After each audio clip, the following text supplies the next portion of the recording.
About 7 hours.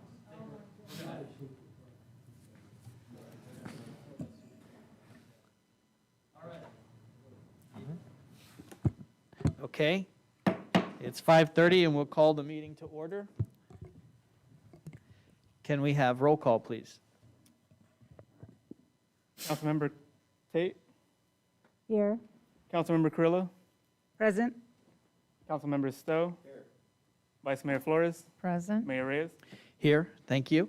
And this is the time for oral communications, the opportunity to address the city council on any matter scheduled for closed session.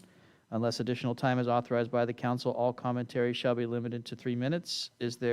I see no one in the chamber. Is there anyone on Zoom? There is no one attending via Zoom, Your Honor. Okay, thank you. So we can move on to the closed session items. Thank you, Your Honor. There are 7 items before the council this evening in closed session. The first, pursuant to Government Code Section 54956.8, comes to real property negotiators property, APN 302-100-015, agency negotiator John Lawless and Michael Knight, negotiating party City of Porterville and Rick Perigo road siding under negotiation terms and price. Item 2, Government Code Section 54956.8, comes to conference with real property negotiators property, APN 259-040-047, agency negotiator John Lawless, negotiating party City of Porterville and Smee Homes Incorporated under negotiation terms and price. Item 3, Government Code Section 54957.6, conference with labor negotiator, agency negotiator John Lawless and Patrice Hildreth, employee organizations, Porterville Peace Officers Association, Porterville City Firefighters Association, Fire Officers Series, Public Safety Support Unit, Porterville City Fire Employees Association, Management and Confidential Series, and all unrepresented management employees. Item 4, Government Code Section 54956.95, liability claim, claimant Sherry Shields, agency claimed against City of Porterville. Item 5, Government Code Section 54956.9, subsection D, subsection 1, Council Legal Counsel, existing litigation, statewide traffic safety and signs incorporated v. California Professional Engineering et al. And related cross complaints to Tulare County Superior Court case number 284137. Item 6, Government Code Section 54956.9, subsection D, subsection 3, Council Legal Counsel, anticipated litigation, significant exposure to litigation, 5 cases in which facts are not yet known to potential plaintiff. And item 7, Government Code Section 54956.9, subsection D, subsection 4, Council Legal Counsel, anticipated litigation, initiation of litigation, 1 case. Staff's report. Okay, thank you. We'll move into closed session and reconvene at 6:30 p.m.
Uh-oh.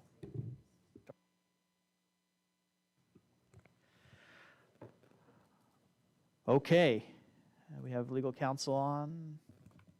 Everybody's in place. Okay, so we will reconvene from closed session. Is there anything to report? Nothing to report. Okay, thank you. Please join us in the Pledge of Allegiance led by Councilmember Stowe, followed by an invocation, so please remain standing. Salute, pledge.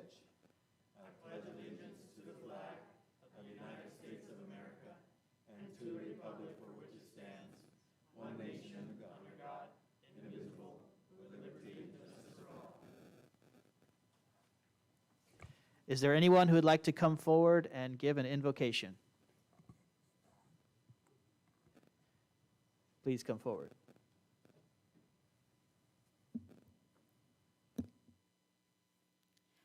Father in heaven, we come before you now being thankful that we're able to meet together tonight in freedom and able to voice our concerns.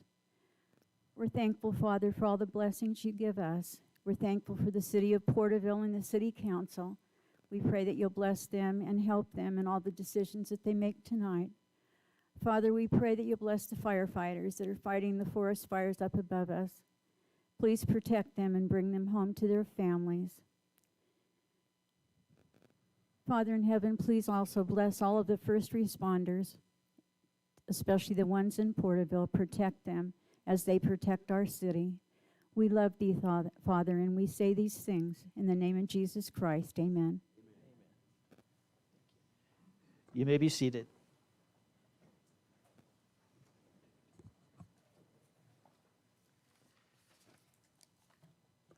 That brings us to oral communications. This is the opportunity to address the council on any matter of interest, whether on the agenda or not. Please address all items not scheduled for public hearing at this time, unless additional time is authorized by the council. All commentary shall be limited to 3 minutes. If there's anyone who'd like to comment, please come forward. And I'd like to remind you, as you come forward, please state your name and address for the record.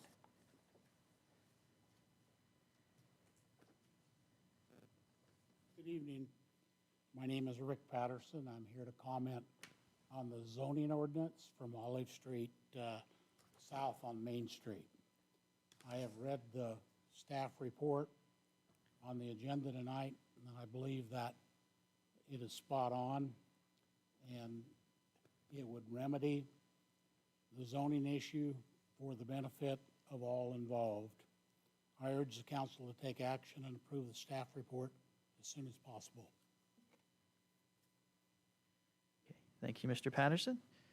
Is there anyone else who'd like to come forward?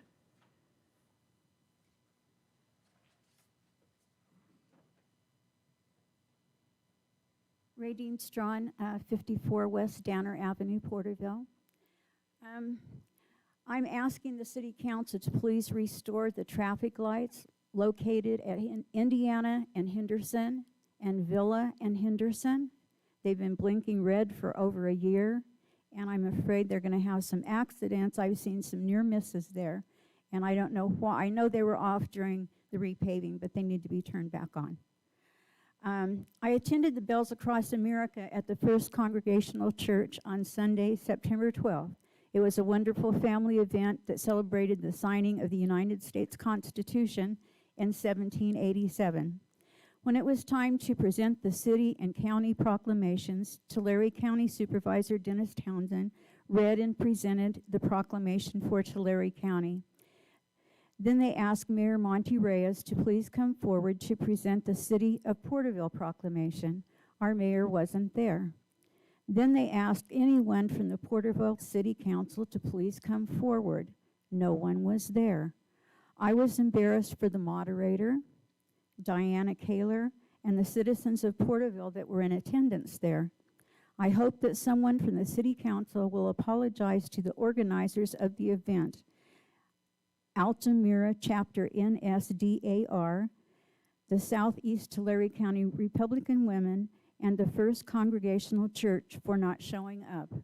I feel this is was very disrespectful to the organizers and the citizens of Porterville.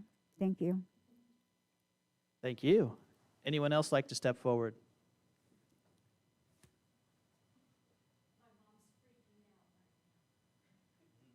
Hi, my name's Leslie Kalk Garman. I actually live in Valencia, but I love Porterville, so thank you, City Council. I read the Porterville Recorder online because I love my hometown. I'm just going to, and hi, Donnie. I'm friends with Bruce and Deanna, so hi. I just wanted to say this is the first City Council meeting I think I've been to in years and years and years, but I know that with COVID, everything's a little bit wacky, but I know the Friends of the Library has that building that I believe they can rent from the city for $1 a year. And I just want to say that because my mother is so involved in Friends of the Library, and she just turned 93, by the way, and doesn't she look amazing? My mom is so cool. So I just want to say that I want to offer my services to help. I think that for people in her age demographic, they have received a lot of joy working at the Friends of the Library. And while I understand all of the restraints because of COVID, I get that. When it's possible, I would just like to add my voice saying, let's get on it. And I'd love to help. So, yeah, thank you. Thank you. Anyone else like to come forward?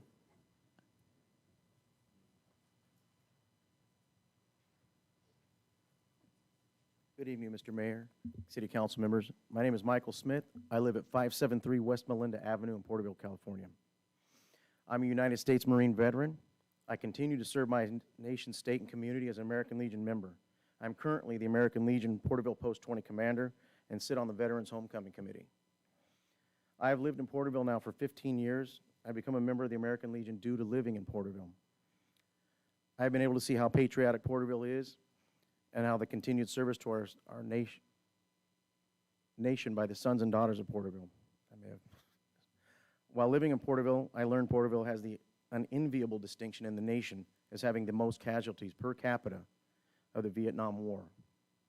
Each Memorial Day, we honor our sons and daughters by putting out, at this time, 2,267 small flags and large flags in honor of them paying the ultimate sacrifice so we can enjoy the life and freedoms we have.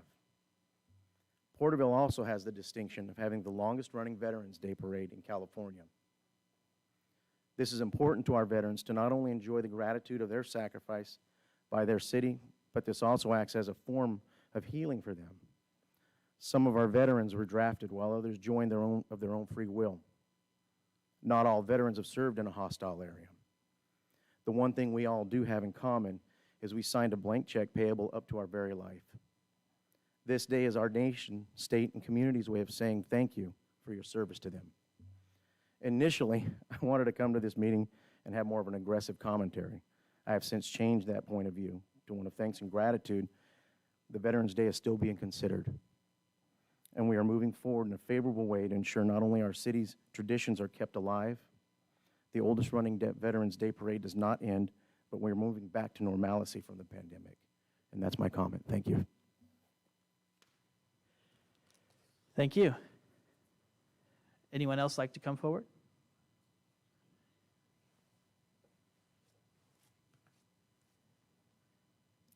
Good evening. My name is Jessica Dowling. I live at 28002 Avenue 56 in Porterville. I am the pageant director for the Veterans Homecoming Queen Miss Porterville pageant. And we are so pleased to announce that we will be having our 75th annual pageant on October 23rd at the Memorial Auditorium. We had our first rehearsal last night, and I'm so happy to say that we have 3 contestants running to fill the Queen, Senior Princess, and First Attendant Court positions. Their debut event after the pageant has always been our Veterans Day Parade.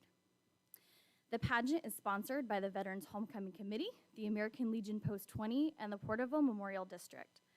The first Veterans Homecoming Queen pageant started in 1946, an event to honor our veterans in the aftermath of World War II. I encourage everyone in our community to attend the pageant this year and help us celebrate our 75th year. I am proud to say that I was born, raised, currently living in, and raising my daughter in the community of Porterville. The city of Porterville is one of the most patriotic, veteran-honoring communities in the United States of America. We have celebrated Veterans Day as a community since the signing of Armistice on November 11th at the 11th hour in 1918, after World War I, when a spontaneous celebration broke out in the streets of Porterville. Porterville also has the proud but somber distinction of giving the most soldiers' lives per capita during the Vietnam War. And if you haven't seen it, you need to visit our Vietnam Veterans Memorial Wall at the auditorium. It displays the names of the men from our community who gave the ultimate sacrifice for our country. You cannot drive down our city streets without seeing the banners with the photos of our veterans from the city of Porterville, my family members included. We are always striving to keep patriotism alive in our young people so that they will never forget the great sacrifice given for them by our military and local first responders, and the great debt of gratitude we owe them. Our Veterans Day Parade is a time-honored tradition in our community that has been around for 103 years. This would be our 103rd year. As a patriotic citizen of this great nation, I kindly ask that our Veterans Day Parade is brought back this year, not only to bring our community together again, but to pay our respect and show gratitude to those who sacrificed so much to keep our nation safe and free. It is such a small tribute of thankfulness to honor such a big sacrifice made by our fellow Americans. Thank you. Thank you. Is there anyone else who'd like to come forward?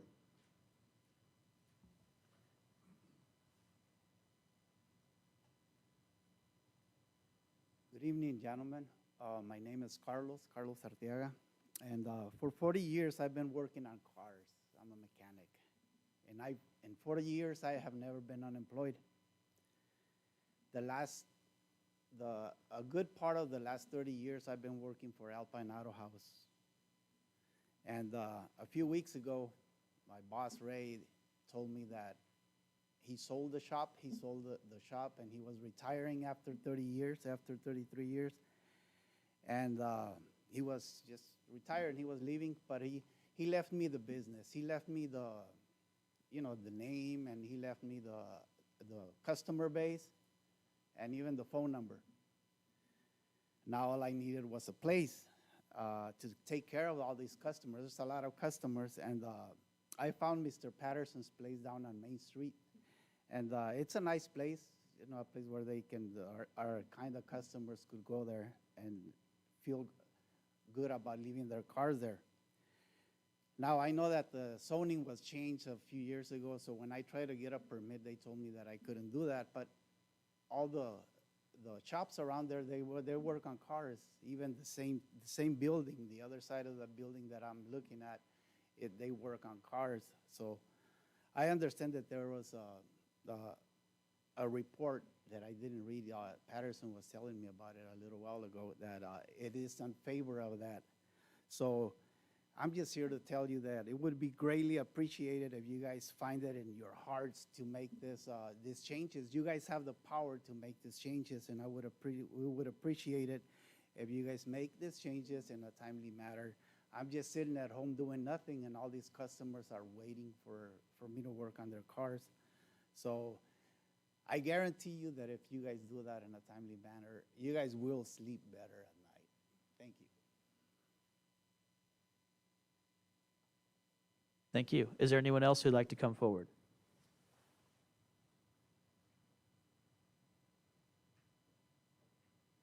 Good evening. My name is Christina Claussen. I am the interim CEO with the Porterville Chamber of Commerce, and I am here to just give an update on some of the events that are coming up, so you guys will know, and as well as the community.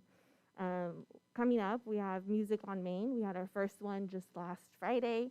And this next one is Noche de Herencia Hispana, so Hispanic Heritage Night. We're doing that this Friday from 6 to 9.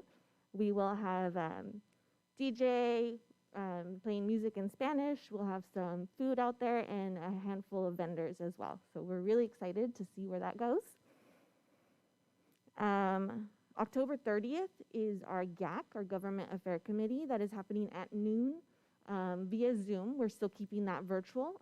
If anyone needs that link, I am more than happy to share that. October 1st, we have First Friday Coffee at Galaxy Theaters. That is hosted this month by PUSD Pathways. We're really excited to showcase some of the projects that the Pathway students are working on. We will host that indoors and outdoors to provide plenty of space. You can keep going. I think that was a mistake. To provide plenty of space for social distancing and a safe environment for both the students and the community. We will be doing our ambassador luncheon on October 6th. We are hosting that at the Porterville Chamber Conference Room. We had our first ambassador luncheon last month, and these first two, we plan to really just be meetings to come together and figure out how to revamp our ambassador program. It has been suffering in the last few months, and so we had a great turnout and a lot of excitement, and I had even more people that are excited to come to the next one. And we welcome any business members that are part of the chamber to send out an ambassador, and if businesses who are not chambers or chamber members, if they would like to participate, I encourage them to come and talk to me. Now, I do have an apology to make. I had the paper shredding event announced, and it was brought to my attention that I didn't submit a community civic permit for that. So I did retract that, and I am already working on my permit, and I will submit that for the council to review. And lastly, we are currently looking for board members. Our board is short some members, and so we are taking recommendations and applications for board members. Thank you. Thank you. Is there anyone else who would like to come forward? Okay, I don't see anybody in the chambers. Is there anybody on Zoom that has their hand raised? No, Your Honor. Okay, thank you. So that'll conclude oral communications. Up next is the AB1234 reports. This is the time for all AB1234 reports required pursuant to Government Code 53232.3. First up is the Local Initiatives Navigation Center Committee. It was a services event, and I think, I don't know if there's a report on that. There isn't. It's just a matter, it wasn't a board meeting, it was just these are occurring every other week. So just as an update, there are activities, again, these are what used to be an annual event, once a year event that are now occurring twice a month, and providing necessary services for those experiencing homelessness. Okay, thank you. Next report, the Tulare County Association of Governments Sustainable Corridors Committee from September 9th. Thank you, Mayor.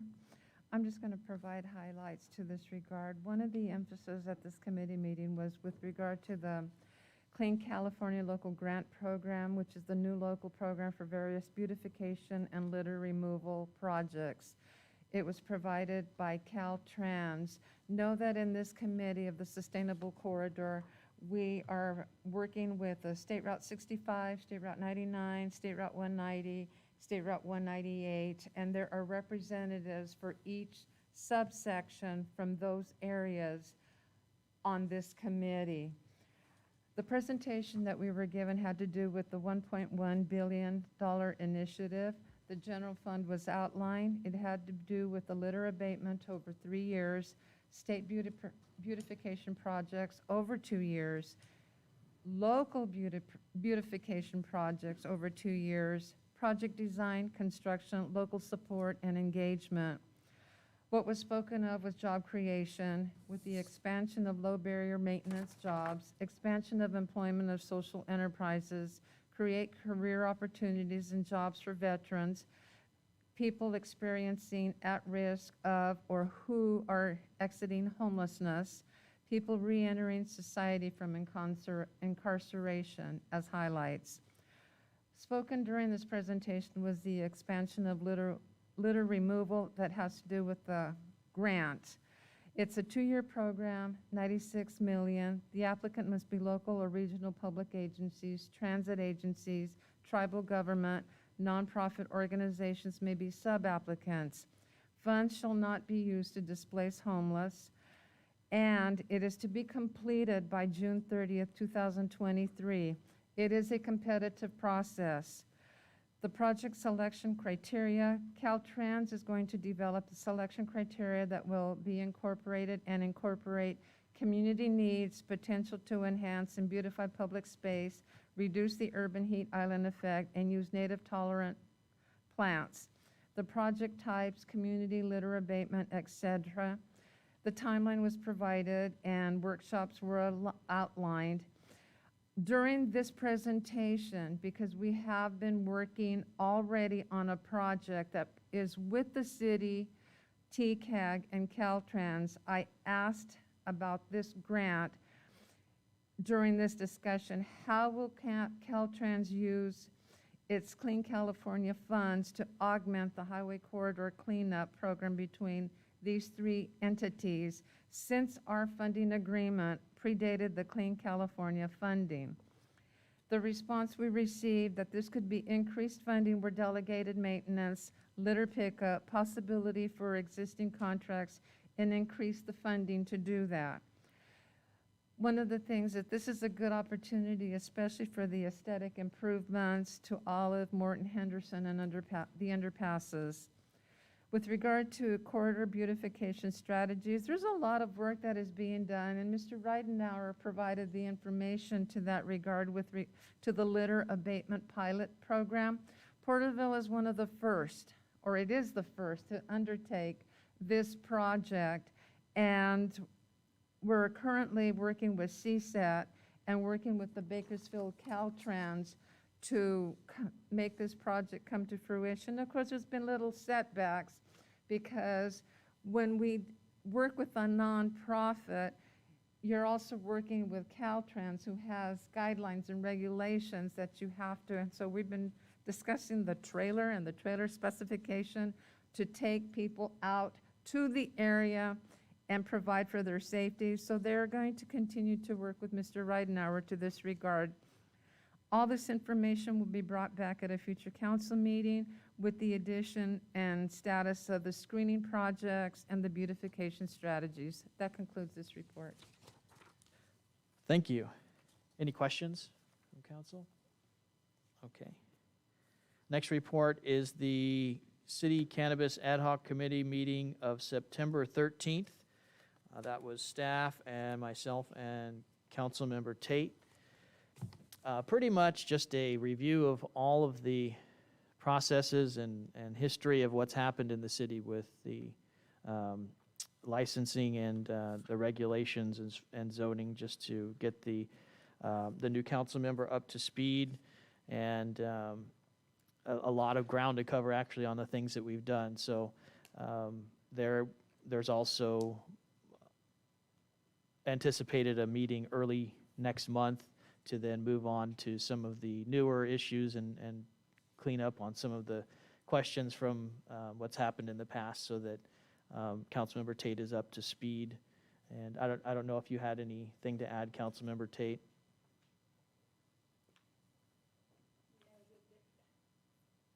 Just that there's some tentative people that are interested, and they're going through the process with the regulations and the city codes to be able to provide to us. So it's still in the works. Yes, and I anticipate meeting to discuss the process for the upcoming potential third license, and look forward to having something settled so that those anticipating applying can have a timeline to work off of. And I don't know if staff had anything that I left out. Well, I'll defer to the city attorney on this, but there is going to be a legislation that was passed that involves CBDs. So making this even more involving is going to be CBD legislation as it relates to allowed now for consumption. And anything further you'd like to add, Julia, on that? No, in fact, that just passed, last week. Last week or the week, or late the week before last. And so, yeah, the bill had been sitting around and kind of it didn't look like it had any traction, and then it came back and got passed. So it does allow for, it regulates, but allows for edible CBD. There are some, in fact, it's going to allow for, and that's CBD that doesn't include any THC or extreme, it has to meet a super, super low threshold level to fall under this body, this statutory framework. The other interesting thing about the legislation is it will allow inhalable, smokable CBD. However, only at the time that the state decides to tax it. So there's a trigger on that particular portion. But other than that, we'll have to kind of go sort through the regulations and see what, if anything, we're going to need to do. So the plot thickens and Yeah, so to the Yeah. regulations. And that came. I mean, we knew that was kind of coming, but yeah, exactly. So as I said, look for a report coming up at the beginning of next month about what the progress from the committee is. Yeah, I would anticipate after the ad hoc committee's meeting, some recommendations to council at the succeeding meeting. Any questions? Okay. The next report is the Tulare County Water Commission meeting of September 13th. Thank you. Mr. Lawless and I attended in person. There were no public comments. The minutes of May the 10th and July the 12th were approved. The information at this meeting, we were provided with a drought and project funding update. The commission was presented an informative slide presentation with information as to the 2021 well permits from January through September for a total of 614, broken into categories. Under construction, you have domestic would be 180, community 4, agricultural 282, industrial 1, dairy 11, destruction 94, and other 42. We were informed that tank and hauled water, 98 tanks were installed, 16 pending as of September the 1st. With regard to the county bottled water program, 1,003 households are enrolled. They are receiving 4 to 10 applications weekly. The highlight was provided with regard to the DWR funding, $200 million, as stated before. It was on a first-come, first-served basis, interim or immediate relief with Tulare County projects. The Urban Drought Relief Program, $100 million. The survey is out. The PSP is anticipated mid-October, as well as the Multi-Benefit Drought Relief Program.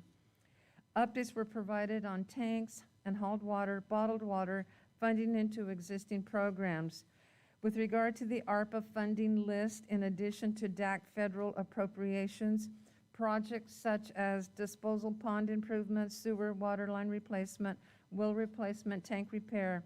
This information is available to everyone, and you can go on to their website under the Tulare County Water Commission, and you can see this information.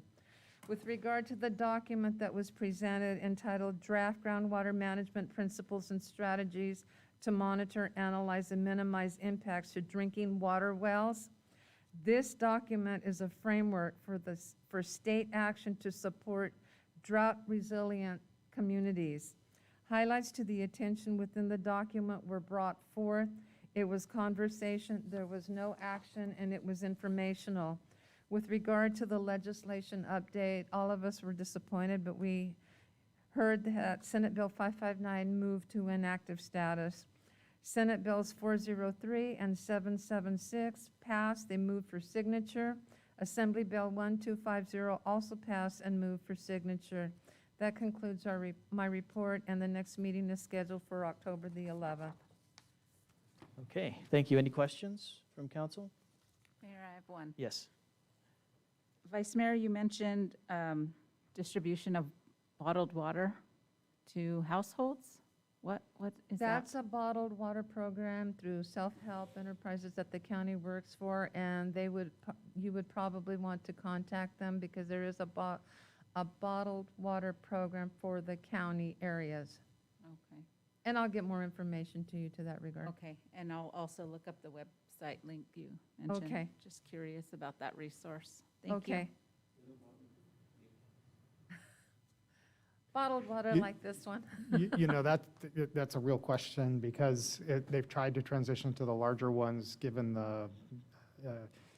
there has been supply issues with that, but they do prefer having I'm trying to remember how many gallons they are, but is it 5 gallons that they come in? So, but there's been supply issues and they're trying to work their way out of the recycle or the plastic bottles. That's a good question. Thank you for the report. The next report is for the City Council COVID Ad Hoc Committee meeting of September 14th. Did you want to take some of the report? Sure. Okay. Okay. Good evening. We met, the COVID ad hoc meeting, committee met on September 14th, and we had several items to discuss. The first one was the Pioneer Days, scheduled for October 23rd. The Solid House fundraiser, possibly holding this at the sports complex, using American Rescue funds. We also discussed the rib cook-off and that if that would be a drive-through event or some other options. The next item we talked about, a pretty important one, is the Veterans Day Parade, scheduled for November 11th. We had a lot of key staff on this committee, including Parks and Recreation, City Manager, Public Works, and Public Safety. And so some of the different topics that were discussed are possibly extending the route to encourage social distancing, but still being able to have something for our community. Having additional personnel would be needed. There would be a need for additional street closures, and then possibly having multiple announcing areas.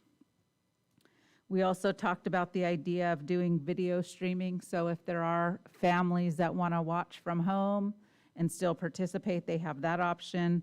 We talked about including possibly PUSD pathways to be involved, and then some different routes that were possible. We talked about signage and how to get that out and possibly making a vaccination event also. The next item we talked a little bit about was there's some cases with city employees, positive cases, COVID, so we're watching that. The next item we discussed was the Porterville College Foundation wants to move the swap meet back from the fairgrounds back to Porterville College. And then I believe that's kind of where I left off, so I don't know if we talked about, I know after that we talked about the Christmas bazaar at the fairgrounds or sports complex, and then next was the Sierra View vaccination event that was held just passed on September 16th through the 18th, and we were able to obtain 1,500 gift cards from local businesses to distribute to community members that became vaccinated that day. Yeah, and I think that sums it up pretty well, and I think we talked just in general about the street closures and downtown activities and just how that plays into other things, so I appreciate you bringing that up, and I know there may be some more information about vaccine events that we've had recently, this past weekend, so data will come out with that. But one thing I did want to say about the Veterans Day Parade is that a lot of time was spent looking at how that could happen and how it could be made something that abiding by what we've done previously for precautionary reasons for COVID and gathering. As we know, it's one of the largest events that happens, largest parades in the area for Veterans Day. It's very important for us to look at the logistics behind it and try to make that happen, and be assured that when the folks come in and they talk about the patriotism here in Porterville and even the per capita death rates that happen in Vietnam, that's something that for me is very personal and very close to me. I have it, my my uncle served in Vietnam, and he's right outside. He's not at the park, and he's not sitting in the car waiting for me. He's on a Killed in Action banner out there. So keeping in mind that's a fact, I think that you can be assured that folks on that committee are seriously looking at how that's could work, keeping everybody else in the community safe. So this ad hoc committee meets as needed, but it's needed a little too frequently because this thing just keeps going. So we really look at these regulations and try to make it so that we can actually, as stated by one of the folks in oral communications, have some sense of normalcy or return to normalcy. And so I don't know if I left anything off, staff. Okay. So unless there's any questions about the COVID ad hoc committee, with the next report is the Tulare County Homeless Task Force meeting of September 15th. I will carry that one over to the next meeting. Okay, thank you. And there's a report for the Council of Cities, but that looks to have been canceled. And so the next report is for the City Selection Committee. That'll be a report that I give. This is a committee that's made up of all the mayors in the county, and there's also a clerk and legal counsel in attendance. And this is something that happens, I wouldn't say frequently, it's infrequent, but it's it appoints folks to different boards. In this case, it was a large city representative to TCAG. There's probably 7, maybe 8 choice words that I will not use in this report because this committee didn't function as it should. I was furnished with bylaws, I was furnished with processes ahead of time. I had attended a meeting of this group 2 years ago where I was unimpressed with the adherence to process that has apparently been in place for a decade or more, and there's still no improvement in that. And by that, I have to state that the citizens of Porterville were not given a fair shake in this committee. There's no adherence to the processes or resolution or bylaws where there's supposed to be a chairman and a vice chairman, because when you have a vice chairman and a chairman, you have an establishment of order. Without those, we were left to have the clerk not only developing the agenda, not only calling the meeting, not only opening the nominations and closing the nominations, but running the entire meeting. And the meeting was practically bereft of legal counsel as he sat there. I thought his screen had frozen. I had asked him a direct question, which he did not answer, and he waited for a mayor from a larger city that starts with a V to give him the permission to answer the question. So I think we were sold short in this meeting. I will be making some efforts to make some corrections by having them adhere to their regulations, finding a chairman and a vice chairman who, as you would expect, out of a group of 8 mayors who are usually accustomed to running meetings, having to yield to a staff member who obviously did not have the capability of probably any of us. I'll be looking to make that change. So needless to say, what I've already said will just demonstrate that I was completely unhappy with not only the outcome, but the entire process. So if you dare ask questions, maybe I'll give you a polite answer if I can calm down. So maybe give me 5 seconds before you ask. Or comment if you were listening. I was listening. And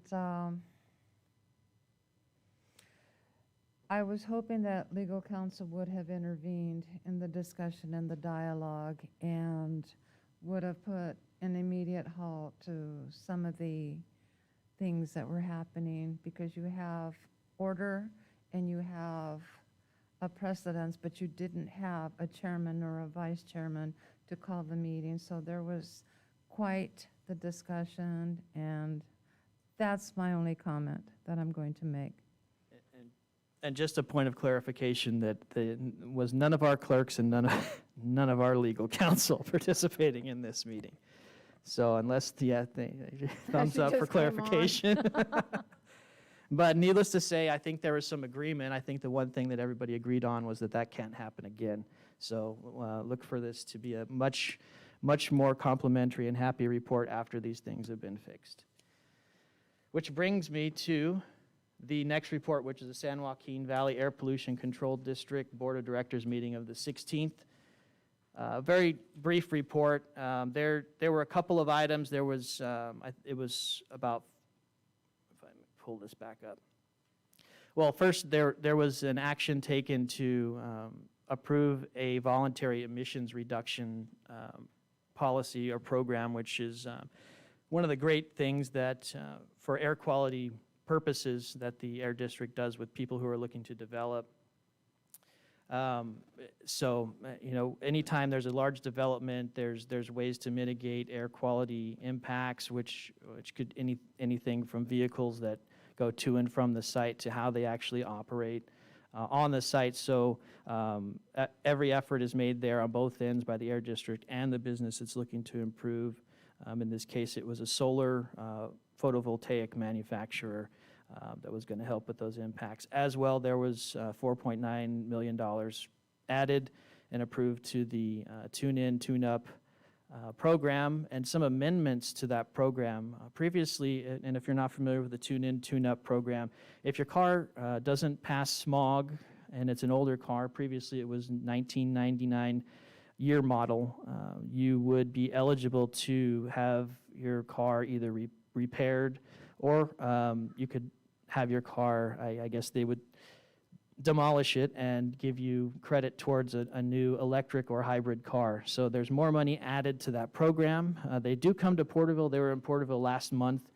And as they continue to come, I'll be sure to give notice here at the council ahead of time. That way, when we're available, we can go to these programs where it is what they call oversubscribed, which means there's a lot of people that are looking to utilize this program, but the extra money added to it will definitely help.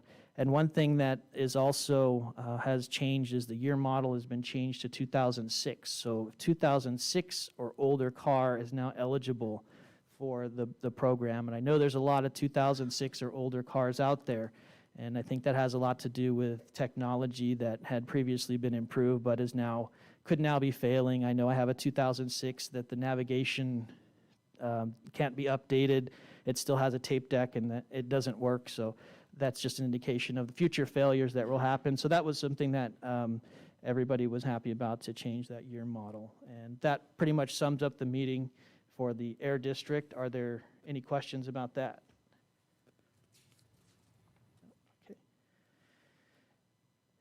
Next meeting to report is the Library Facility Planning Committee.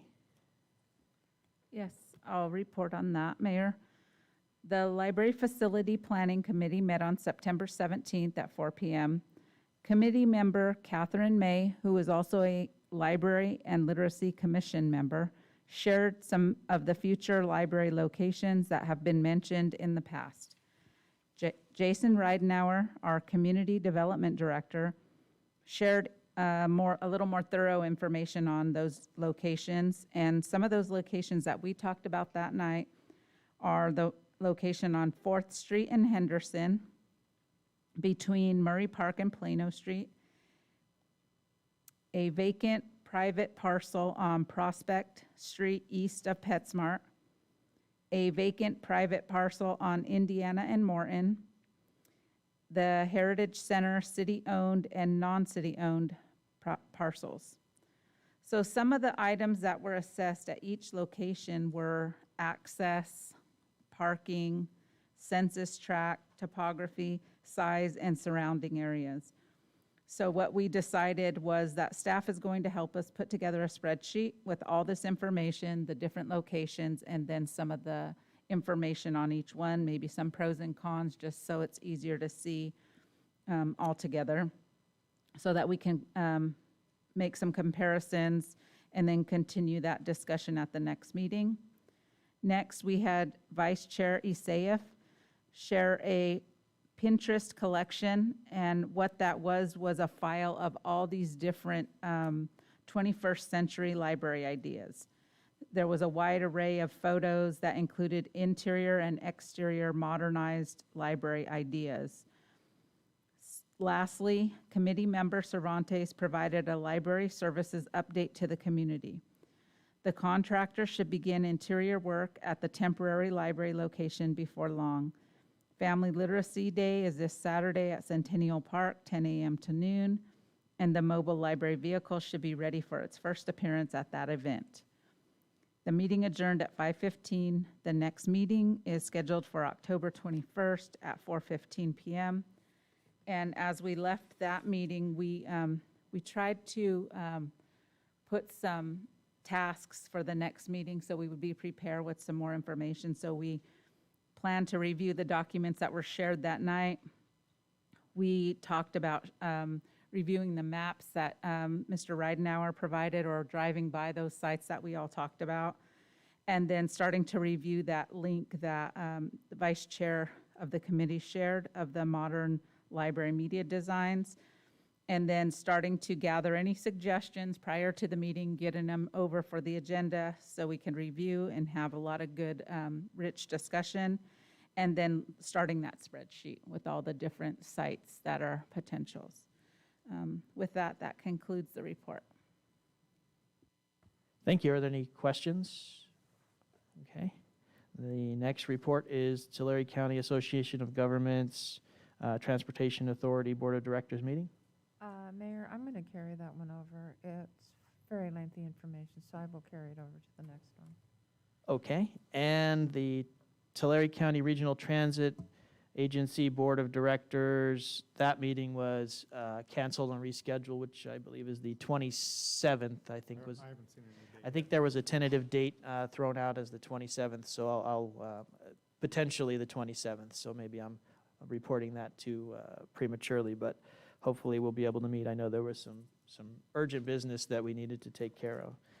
And that concludes our reports. I know that there are some committee reports. It looks like we have a Library and Literacy Commission report from September 14th. Does my shirt tell you?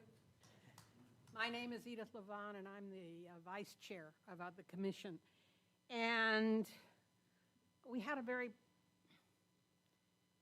I would say, good meeting. We accomplished a lot. We reviewed a lot of things. We were gone for the summer, and it seems like a lot happens when you don't have your monthly meetings.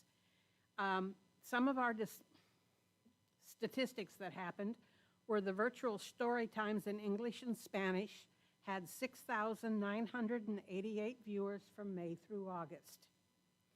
The Grab and Go program in the park had 979 visitors from May through August and have loaned out 3,959 books.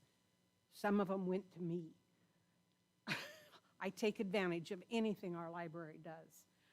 Our library participated in the summer lunch program that ran through the California State Library staff, partnered with lunch pickup locations held by Porterville Union High School District and the Burton School District. Staff gave out 4,180 and 2,060 craft kits.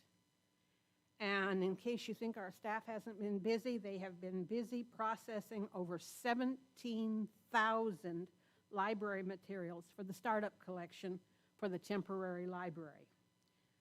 Vicki gave us an update on the early learning mobile vehicle that is currently being wrapped with a graphic design. You talked about it at your meeting. I got pictures on my cell phone.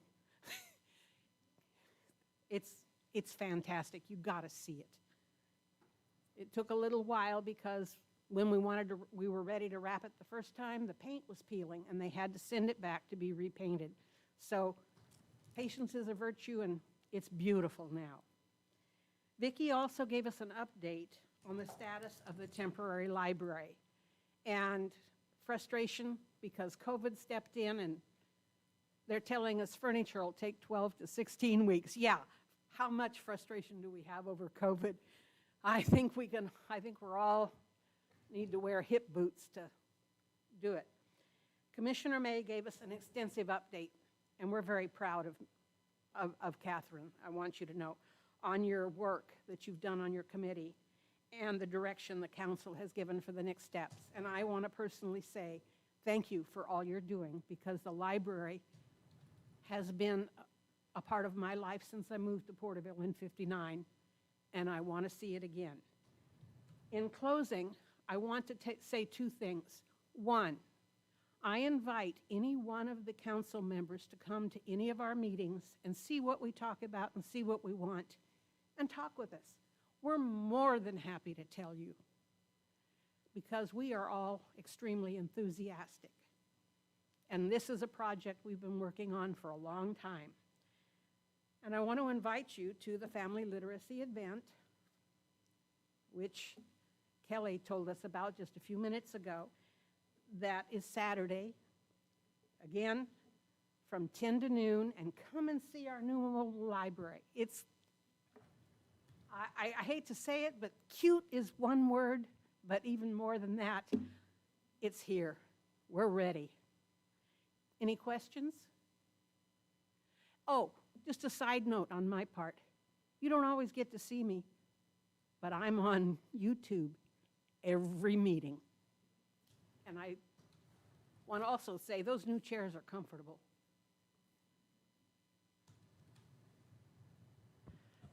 Thank you. I think we have a report from the Transaction and Use Tax Oversight Committee. I believe is John Bilyeu is with us tonight. Yes. Welcome, John.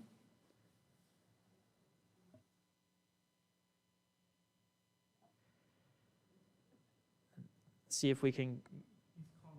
Oh, okay.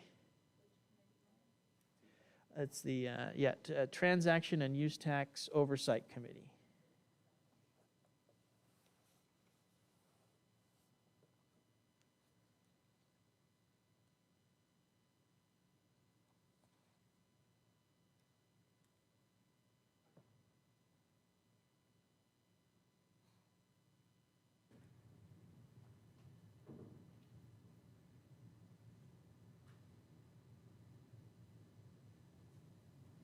Can you hear me now? Yes. Okay, sorry about that. My name's John Bilyeu. I'm the chair of the Transactions and Use Tax Oversight Committee, or it's referred to as TUTOC. The committee meeting was held on August 25th in 2021 in the council's chambers at City Hall. Reviewed and unanimously approved the previous meeting's minutes.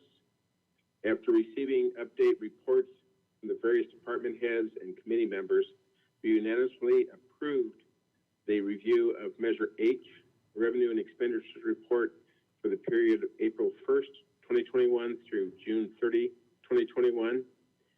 Additionally, after receiving update reports from the various department heads and committee members, we unanimously approved the review of Measure H, Revenue and Expenditures Reports for the period of April 1st, 2021 through June 30th, 2021. Our next meeting is currently scheduled for November 17th, 2021. Do you have any questions or comments I can address? Council, are there any questions for Mr. Bilyeu? Okay, I don't see any. Thank you very much for your report. You betcha. Thank you. Bye-bye. And in the reports, there are staff informational reports for the Water Conservation Phase 3 in our packet. Correct, and just as this is your monthly report, indicates during the previous month that there was 14.78% conservation, which provides a cumulative total of 24.6%, which 25% is has been the designated goal for the city. There was 90 notices of violation and 19 administrative citations. Okay, thank you. And Mr. City Manager, is now a good time for there's a presentation, but it's not on the agenda. It's something I've actually been waiting for this item to come in, and it's with, I'll just take a moment here, and It's with great pleasure that I offer this plaque, this well-framed shadow box plaque with a gavel, a badge, and a coin in recognition of outstanding and dedicated service as mayor of the city of Porterville to Martha A. Flores, mayor from December 12th, 2018 to December 8th, 2020. Now, I wanted to tell you, I wanted to put glass, and since you're vice mayor, a little sign that says break in case of emergency, but they opted for the classy one, so I'd like to present this to you.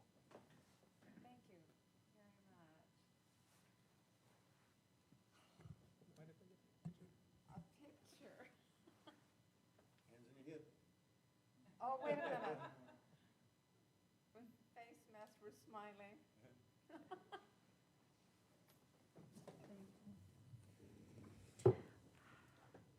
May I say something? Please, if you have something, please. I want to say thank you, but I accept this on behalf of all members of this community. And I also want to say thank you to the predecessors in the position, because I have learned from you. And I can remember when I first came on as mayor, Councilmember Stowe, former mayor, would be sitting next to me and kind of subtly say, let's get this meeting going. Okay, let's hit the gavel. No, in sincerity, it is humbling and it is appreciated very much. And again, the acceptance is on behalf of all members of the Porterville community. And thank you for this. You're definitely welcome, and thank you for your service.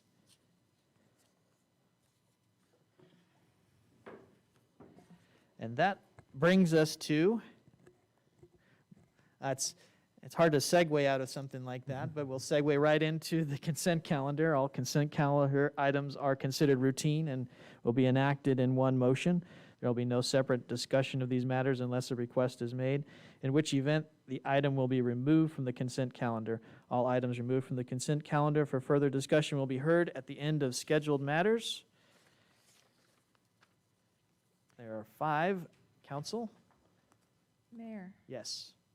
if there are no items to be pulled and no noted conflicts by council members, I make the motion that we accept items 1 through 5 of the consent calendar. Okay, we have a motion. Do we have a second? Second. Okay, we'll go ahead and call for the vote.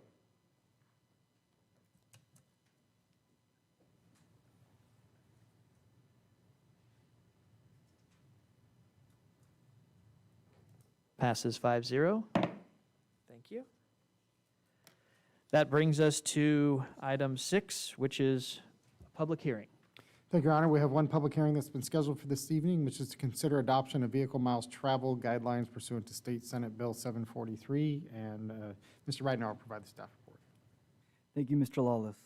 Honorable Mayor and City Council, historically, the California Environmental Quality Act, also known as CEQA, has required that lead agencies to evaluate traffic impacts from projects against level of service, or LOS, standards established by the appropriate agency's general plan. LOS looks at the congestion and automobile delay as factors for determining the significance of environmental impacts.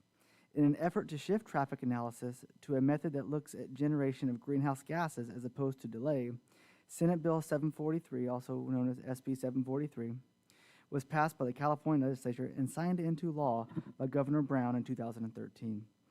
SB 743 requires that lead agencies examine vehicles miles traveled, also known as VMT, generated by a project with a mandatory transition for all analysis from LOS to VMT by July 1st of 2020. As opposed to mitigation for LOS impacts, which generally result in street widening and the addition of vehicle travel lanes, which simply increases the road capacity, and changes to signal timing, mitigation for VMP impacts often consist of programming that reduce reliance on driving, for example, public transit improvements or ride-sharing programs that encourage the use of alternative transportation, also including the installation of sidewalks, bicycle paths, and lanes. Importantly, SB 743 does not affect the city's ability to maintain LOS standards as part of its general plan and to continue to require street improvements in conjunction with future development. These LOS considerations are simply no longer thresholds under CEQA. Understanding that this new requirement would result in a paradigm shift and that many public agencies would not have the means or expertise to establish its own methodologies, SB 743 charged the Governor's Office of Planning and Research, also known as OPR, with developing VMT guidance that could be used by any public agency for CEQA analysis. This guidance came in the form of a technical advisory, which was completed in 2018. However, it was acknowledged that such universal set of guidelines was A, not comprehensive, and B, may not be ideal for use for every public agency. Therefore, agencies are allowed to either follow the OPR technical advisory or create their own VMT standards, provided that such standards are developed and adopted based on the substantial evidence that they accomplish the intent of SB 743. The County of Tulare entered into a contract with VRPA Technologies, a transportation planning firm, to prepare VMT guidelines for use by the county. Following extensive public review, the county adopted the County of Tulare SB 43 guidelines, also known as SB 43 guidelines, in August of 2020. The methodology for determining the potential for VMT impacts as described as follows in the executive summary of their SB 43 guidelines.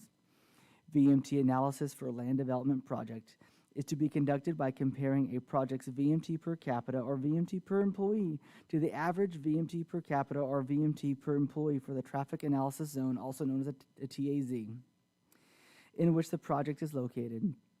Projects that have a VMT per capita for residential projects or VMT per employee for non-residential projects equal to or above the average for the TAZ are required to provide mitigation in the form of a relatively low-cost improvement, projects that will support travel by bicycling or walking, or provide justification for improvements at the regional level that are sufficient to mitigate their VMT impacts. Porterville is covered by several TAZs. The TAZs do not correspond to political boundaries, so certain TAZs include both incorporated and unincorporated area. TAZs are updated and modified occasionally, and current maps are made available by the Institute of Transportation Engineers, Northern California section. When a project is proposed, the California Statewide Travel Demand Model, CSTDM, maintained by Caltrans, is used to determine its VMT per capita or VMT per employee as appropriate. OPR recommends a threshold of 15% below existing VMT. Considering the rural nature of much of Tulare County, SB 43 guidelines instead utilize an existing VMT as the threshold. Accordingly, under the SB 43 guidelines, if a project VMT is less than the TAZ VMT, there is less than significant impact. If the project VMT is greater than that TAZ VMT, the project must implement mitigation to reduce the impacts to the extent feasible. SB 43 guidelines provide numerous mechanisms for mitigation, including but not limited to identifying and correcting gaps and alternative transportation features within 1/2 mile of the project site. If there are no relevant improvements needed within 1/2 mile of the project site, more distant alternative improvements may be substituted. Completion or contribution to projects listed in Tulare County Association of Government, TCAG, Regional Active Transportation Plan. The SB 43 guidelines note that VMT mitigation costs should exceed either $20 per average daily trip, also known as ADT, resulting from the project, or 0.5% of the project construction costs, and provide justification for those numbers. If the above measures do not result in sufficient mitigation, the project proponent may provide rationale to the city for contribution towards other projects that reduce VMT impacts. If VMT impacts cannot be feasibly mitigated to a less than significant level, the city still remains the ability to make findings and adopt a statement of overriding considerations as part of an environmental impact report. Not every project would be subject to VMT analysis. The SB 43 guidelines provide screening methodology for several types of projects unless special circumstances are present, generally that excluded from further review. Small projects that generate fewer than 500 ADT, serving retail projects, local serving public facilities, affordable housing and farm worker housing projects, redevelopment project, and mixed-use projects that result in reduced VMT are considered to have less than significant effect. Additionally, goods movements such as truck trips and transportation of raw or finished goods is not covered by SB 743. Only passenger vehicle trips are considered in the VMT analysis. SB 743 guidelines also address transportation projects.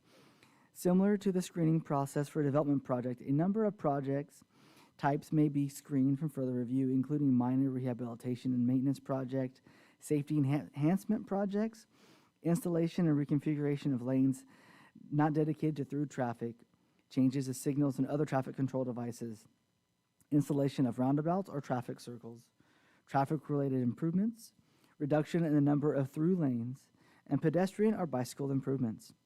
These project types all share a characteristic of not increasing, in some cases reducing, passenger vehicle capacity. Projects that increase vehicle capacity may also be screened if the corresponding increase to pedestrian and or bicycle capacity. For projects that do not meet the screening criteria, the TCAG regional travel demand model would be used to assess the change, if any, to VMT. Any net increase in VMT would be a significant effect and would require mitigation. While SB 743 guidelines focus on VMT, they also provide standards to assess more traditional transportation impacts. In addition to traffic impact analysis performed for CEQA compliance, traffic studies in the form of local transportation analysis, also known as LTA, would be required for projects generating 100 or more peak hour trips. The LTA would identify necessary improvements in the street system that could include addition of lanes, intersection improvements, signalization, sidewalk installation, and/or replacement, as well as similar requirements. Note that the document prepared by the County of Tulare was also intended to facilitate an update to their circulation guidelines. 15064.3 describes specific considerations for evaluating a project's transportation impacts and establishes that each lead agency must use VMT standards for analysis. Section 15064.7 discusses thresholds of significance. In general, encourages public agencies to establish such thresholds and indicates that a public agency may adopt thresholds leveled by another public agency, provided that that decision to do so is based on substantial evidence. Specific examples of screening criteria along with evidence required to establish this threshold can be found in Appendix B of SB 43 guidelines. Staff's recommendation is that City Council open a public hearing and that the City Council finds that the adoption of VMT guidelines does not have the potential to have a significant adverse effect on the environment and is therefore exempt from California Environmental Quality Act under CEQA Guidelines Section 15061B3 and adopts the County of Tulare SB 743 guidelines pursuant to CEQA Guidelines Section 15064.3 and 15064.7. Staff is available for questions, as well as Mr. O'Neill, who is our acting city planner. Okay, council, are there any questions for staff or Mr. O'Neill before we open the public hearing? Okay, so we will open the public hearing at 7:51 p.m. Is there anyone who wishes to speak on this item? I don't see anyone in the council chambers.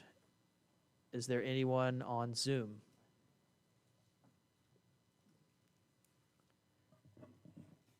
No, Your Honor. Okay, we will close the public hearing at 7:51 p.m. and bring it back to council.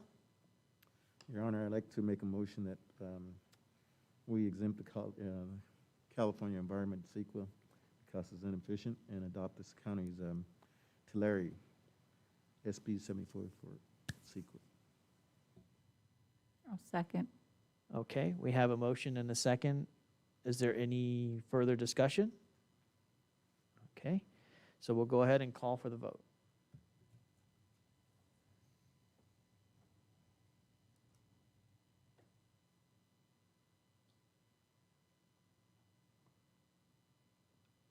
Passes 5-0. Thank you. That brings us to scheduled matters. Thank you, Your Honor. We have 7 scheduled matters before the council this evening. The first is consider a community civic event for Cars Under the Stars Holiday Series, requested by the Porterville Chamber of Commerce, monthly at the ends of September, October, November, and December.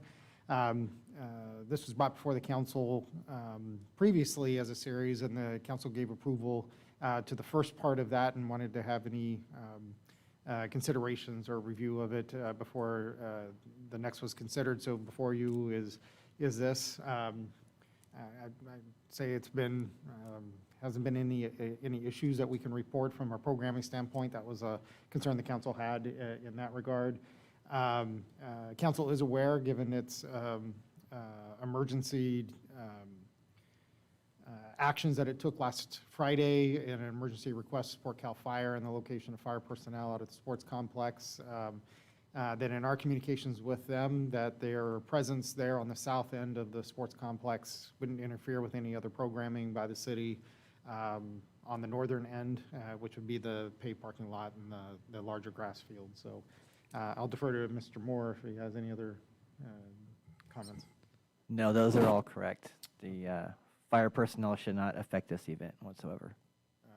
I do always want to say, I will codify that, because just as you saw on Friday, those conditions can change very quickly, and they, depending on how, so there always has to be the ability to pivot and make determinations in the field. Okay, council, and I know you've seen in the packet what the request is, as well as as mentioned, this event had been approved previously, as well as had run through the COVID ad hoc committee for precautions and safety, I think months ago. So, and the applicant is here if you have questions, or if you have any questions for staff. Now is the time. I don't have any questions. May I comment? Sure. And it was already answered with regard that there would be no conflict with the fires, and that could be subject to change, and I believe that you're aware of that, and there is an acceptance in case if that had to happen for the use of the fire, that is acceptable, so no, I'm fine with that. Question? No, I was just going to make the motion that we accept the agreement of the Cars and Stars, or the chamber, or whatever it is. Okay. And I'll second. So we have a motion and a second to approve the Cars Under the Stars Holiday Series. Is there any other discussion? Okay, we'll go ahead and call for the vote.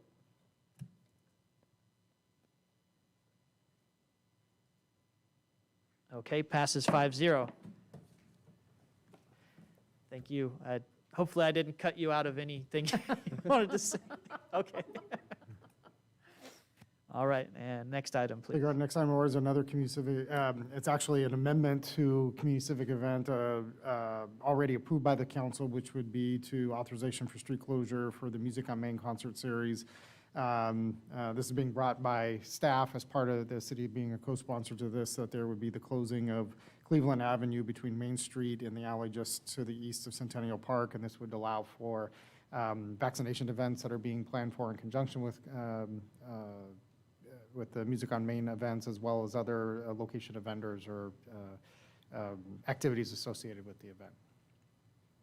Happy to answer any questions, and I know the other co-sponsor is in attendance as well. I should have said that earlier. I apologize. And I do have a comment on that. This last week, I've been working a lot with vendors, a lot that typically do, as you hear now, the pop-up vendors. And I'm really excited for that. I have had a ton of questions regarding city business licenses, regarding the proper permits through the county. I mean, we've been swamped, talking to one person after another, asking questions, helping them fill out applications.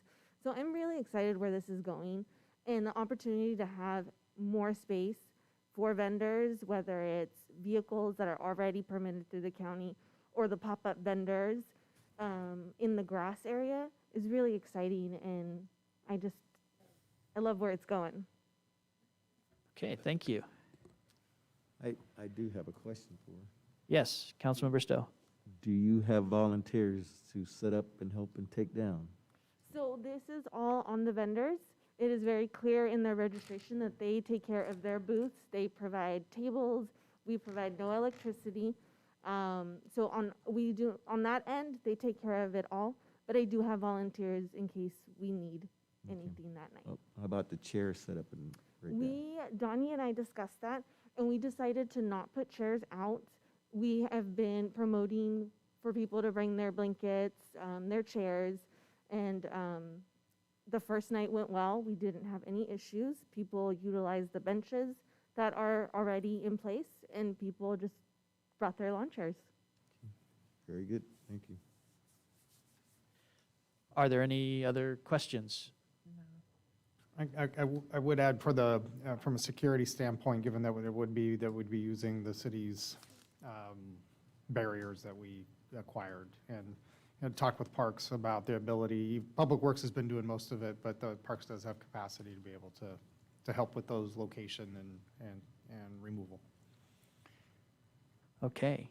Yeah, and the comment I would make is that, there had been attempts, well, since the inception of Music on Main Street, there were attempts to do community nonprofit nights and get people out there, and often low participation, and then, even within the last few years, attempts to do something similar with street closures, and it's very difficult to get people to want to do that. So it's exciting to hear that you have people who are interested, and hopefully, that can be something that people get excited about participating and with attendance. And so just also with I guess my question before we move forward would just be as the event starts to unfold, and if the attendance becomes larger, is it something that you'd be willing to look at, precautions if things happen? I mean, are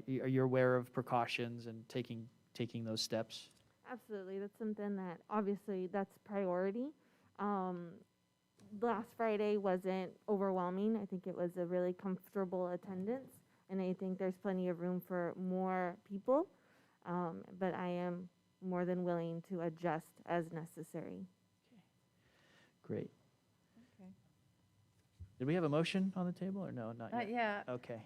Well, then I'll make a motion that we move with that we authorize the street closure for Music on Main Street on Cleveland Avenue between Main Street and the alley just east of Centennial Park, authorizing the food trucks vendors at Music on Main Street. Okay. We have a motion. Do we have a second? I'll second it. Okay. We have a motion and a second. Any further discussion? Okay. Call for the vote. Okay, passes 5-0. Thank you. Thank you. And next item, please. Thank you, Your Honor. Next item on order is Community Civic Event Pioneer Days, proposed for October 22nd and 23rd, 2021. I'll hand this one off to Mr. Moore. Thank you, Mr. Lawless, Honorable Mayor, and members of the council. The inaugural Pioneer Days Rib Cook-Off was held October 13th, 2012. The event, organized by Parks and Leisure Services, has evolved into one of the largest annual special events in Porterville. Pioneer Days serves as a fundraiser for the Zalad House Museum and was not held in 2020 due to the pandemic. All of the revenue collected from the event goes directly into funding much-needed small capital improvement projects to the Zalad House and the grounds. Pioneer Days revenue from the past 3 years was $5,917 in 2017, 2018 was $9,905, and 2019, $8,135. And the Zalad House annual revenue, not including Pioneer Days revenue, for the past 3 fiscal years was $9,104, $7,461, and $6,161. With the pandemic still very much prevalent, staff has developed a new plan for the 2021 Pioneer Days and Rib Cook-Off. The event is proposed to be held October 22nd and 23rd. The youth pageant has always been one of the highlights of Pioneer Days, and staff is proposing to have the pageant for ages 3 to 14 be held at Centennial Park on October 22nd at 6 p.m. The main event of Pioneer Days has always been the rib cook-off, drawing in excess of 20 teams and a tremendous turnout from the public to taste the barbecue ribs. An adapted plan for this year's rib cook-off is to hold a drive-through event at the sports complex. The rib cook-off teams will still compete, and the public will have the opportunity to purchase tickets in advance of the event and drive through at the sports complex to pick up the ribs from noon until 2 p.m. Holding the event in the proposed modified fashion will still enable the community to enjoy a portion of what has made Pioneer Days such a special event. Staff is hopeful that this year's event will renew some positive Pioneer Days and rib cook-off momentum heading into 2022, when, if safe to do so, will resume with all of the original components of the event. This event will adhere to all current safety guidance related to COVID-19 and is subject to change. The sports complex is an improved drive-through location by the City Council's COVID-19 Ad Hoc Committee, and the internal community civic event form was routed to city staff. Staff's recommendation that the City Council authorize Pioneer Days on October 22nd and 23rd, 2021, as proposed, adhering to all current safety guidance related to COVID-19 and is subject to change. That concludes staff's report. I'd be happy to answer any questions. Thank you, Mr. Moore. Council, are there any questions? I have a comment. Yes. I think just being on the ad hoc committee, all the discussion that goes on, all the staff that's involved, and then all the planning. I just want to acknowledge the city staff and all the planning and revisions of all these different activities. It does take a lot of work, extra planning and considerations to try to put together a modified event. So I just wanted to acknowledge the city staff that works on this for these revised modifications for the event to still possibly take place. Sorry, No, I was gonna Councilmember say, Stowe. but is the event still going to be the same? It's going to have that same feel that people, they won't be able to walk around and, I mean, you're going to drive through and get some ribs, and how you vote? So we're going to do the social media voting. Trying to think how our staff has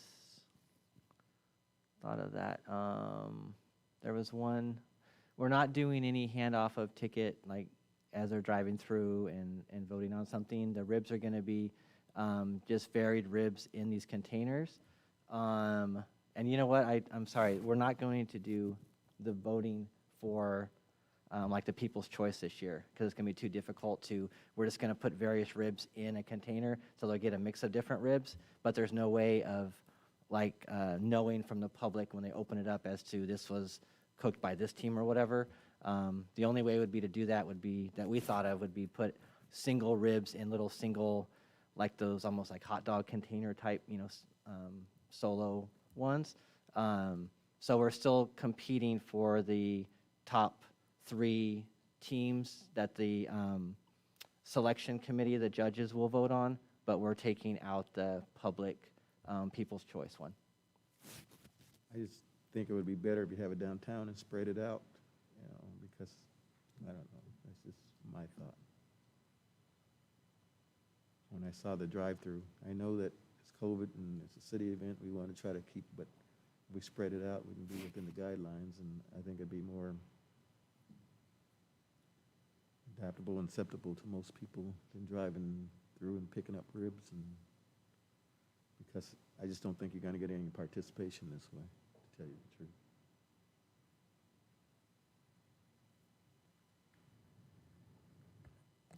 Yeah, I think. Could be wrong. Well, I know you're not alone in that thought. In fact, we were all sent an email by Mr. Dennis Townsend alluding to that same fact. But I think, as Councilmember Carrillo aptly stated, that the purpose of trying to do it this way is to make it happen at all, and that I think, at least from my point of view, having it downtown. because there's several elements to this event. There's the actual food preparation and health permitting part, that's one element. There's the interaction with the crowd and the health folks, the transaction of tickets and whatnot to accomplish the tasting. And then there's also the costumed element, which to my knowledge, they're not reenacting 1918. So I don't believe there'll be a likelihood there'll be many masks worn by Buffalo soldiers or any other participants. So I think in order to have some continuity, in order to not drive it into obscurity so that people forget about it, an attempt was made to get it to happen. So that, I think that at least from my point, based on what the ad hoc committee was looking at, I agree with Councilmember Carrillo that I really couldn't see a way to do it the way it had been done before, nor would I even choose to even try to ignore the other things happening in the world to make this a priority above all else. So the safety was the highest concern to me, at least in my input, and I'd like to thank the staff for coming up with a method. And I think, just by the indication that it may not be what people would like to do, shows that it's very difficult to make the event what it used to be at right now. But I don't know how the other council members feel about the event. Mayor, I want to comment because aside from the electronic correspondence that went out, Mr. Townsend did call me. He texted me that he had been in a meeting to this regard and stated that it was at the Jackass Mail Run where they were having this discussion. I called him back on my city mobile, and he did return my call, asking the same questions with regard. I mentioned to him, and all of this is for purpose of transparency, that this information is always taken to the ad hoc committee, that they meet, and we have not received the information on the dais, so that I couldn't give him any information to that regard, and that the information will be brought back, and let him know that I had reached out to the mayor, that he had reached out to me and texted me and called me, and that I would be more than happy to give him your phone number, which is what I did, and deferred it because this discussion had not happened here on the dais.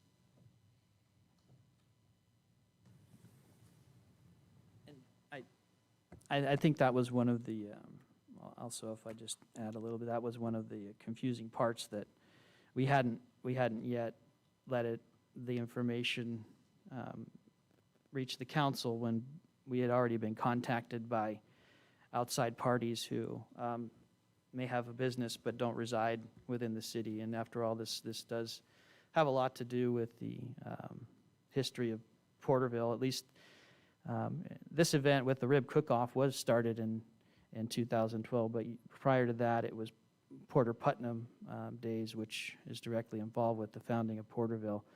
So that part was a little bit confusing to me, how a city-sponsored event became fodder for other people's agendas, but that's just me.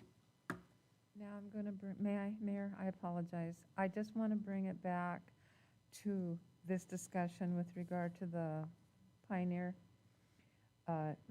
Days. We're not canceling an event here. It's just being moved and modified with safety precautions. And it's still a venue. It's still there for the community to participate. Staff has been very diligent to work through each of the steps for the overall safety of this community. That's just my comment.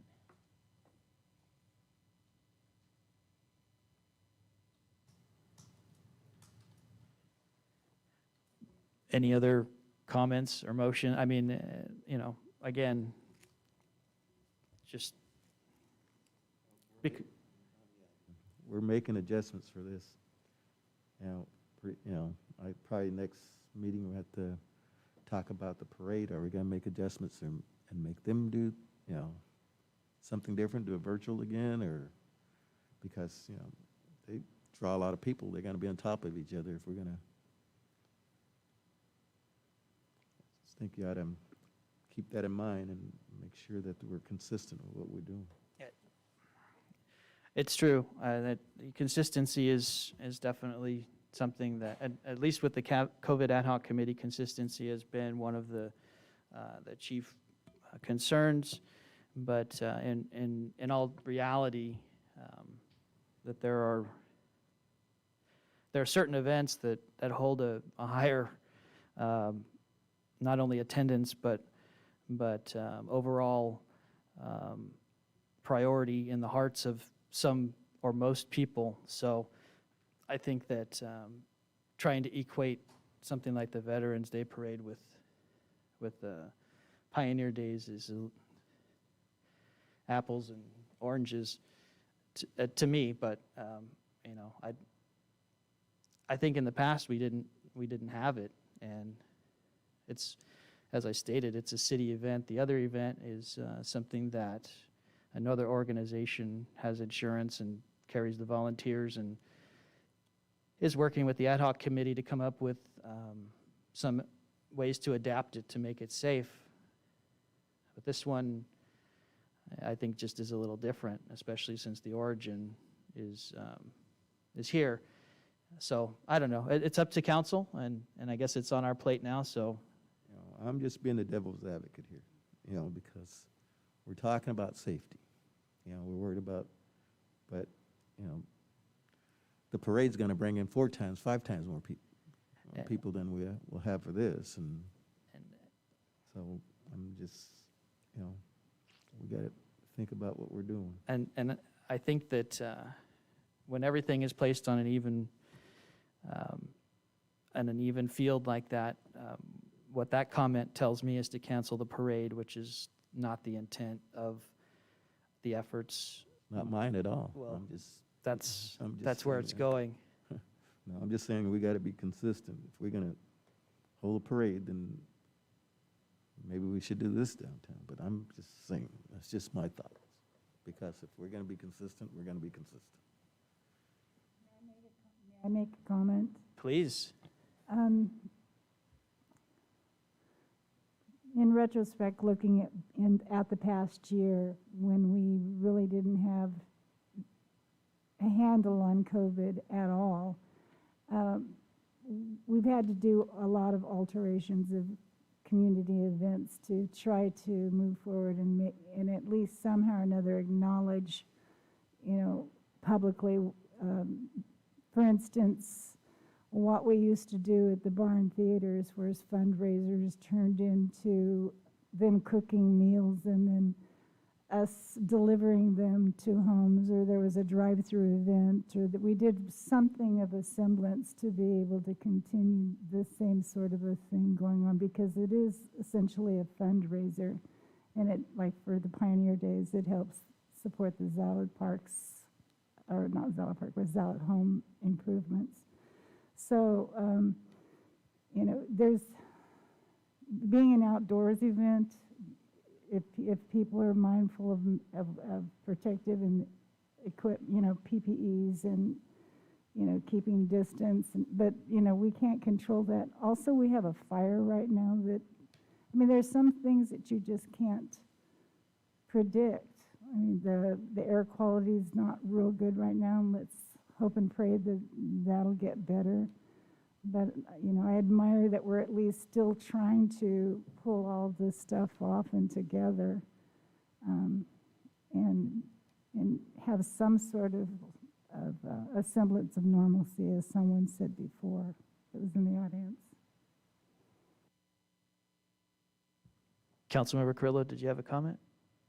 I was just going to add, it's important to me, I think, and all of the council to maintain consistency. So that is important. I'm just not personally certain what is the controversial piece for, to be pushed so hard for this event to not be modified. Is it the rib cookout part? I'm not seeing what as, we got the emails about really pushing for this event, but it is still happening. It's just, modified. So I don't understand what is the part that I guess is really desired here that we're not doing, because no one's happy about this. I don't think the staff, wants to put in the extra work to do a modified. That's not their goal. It's just that that's what we're having to deal with in this situation. So I guess I'm just not clear personally on this event. May I comment? And I'm going to just go back to when the ad hoc committee, the COVID ad hoc committee was formed. It was to bring the matters to the committee with the proclamation, the declaration of local emergency, with the consistency for all businesses and for all events, that they adhere to the guidance and to all the safety measures and all the precautions to that regard. And it can change tomorrow. This committee has worked with moving forward and pulling back because of the changes that happen within the next day. This committee is still in place, and they meet with staff and they work through the process of making an event with modifications. It's not being canceled. It's still going to happen. And it was specific, related to all current safety guidance. It's in there. That's just my comment. And I appreciate your comment, and I just wanted to clarify that I appreciate the years of the generation of revenue being listed for the years listed, as well as the fiscal year amounts for the Zalad House, because I did pose that question that this event has been a fundraiser for the Zalad House since its inception, and that due to a loss of the ability to hold the event or potentially not hold the event, that the American Rescue Plan money is meant to go to things that have impacts like that. And I think that in this scenario, the extreme would be to cancel the event and apply the American Rescue Act money to the Zalad House and be done with it. I think that's to end all conversation, that would probably be the one thing that would just make the end goal a definite, because as it is, and you're right to indicate that it may not be successful. I mean, who are we to limit the income of the Zalad House when they've been able to get certain amounts over the years listed in the agenda? And maybe that is the best option. So, but to me, having something is better than having nothing. Not everybody goes to the Zalad House, even though they're contributing to this fundraiser for the Zalad House. So, to me, this is a valid attempt to keep it this event relevant and happening on an ongoing basis, even in the face of COVID and the status in the county with COVID. Mayor, may I comment? Please. To give from ARPA funding, we would never know if this event is successful if we don't give them the window. And I'm going to make the motion that we go with a staff recommendation that we authorize Pioneer Days for October 22nd, 23rd, as proposed, adhering to all current safety guidance related to COVID-19, which could be subject to change, and that we authorize, at least see where it goes.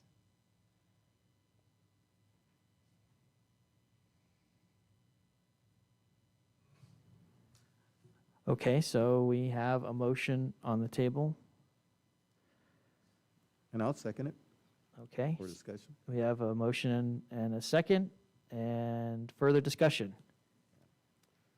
And I just want you all to know, I'm not against these. I'm for this, but just be ready. If we pass and say that the parade can go on and do things the way they're doing it with tons of people there, we're going to catch it. So, but I understand. I want the parade. I want everything. But we just have to be prepared for it. And of course, you know, I'm going to take it, but we're going to probably catch a lot of heat. So, and I was just playing devil's advocate, as I said, during this, because, you know, if we're not consistent on this, and we have been the whole time, then let's just be prepared. That's all I can say. And I think your point is well taken. Are there any other comments and discussion? No? Okay. So we'll go ahead and call for the vote.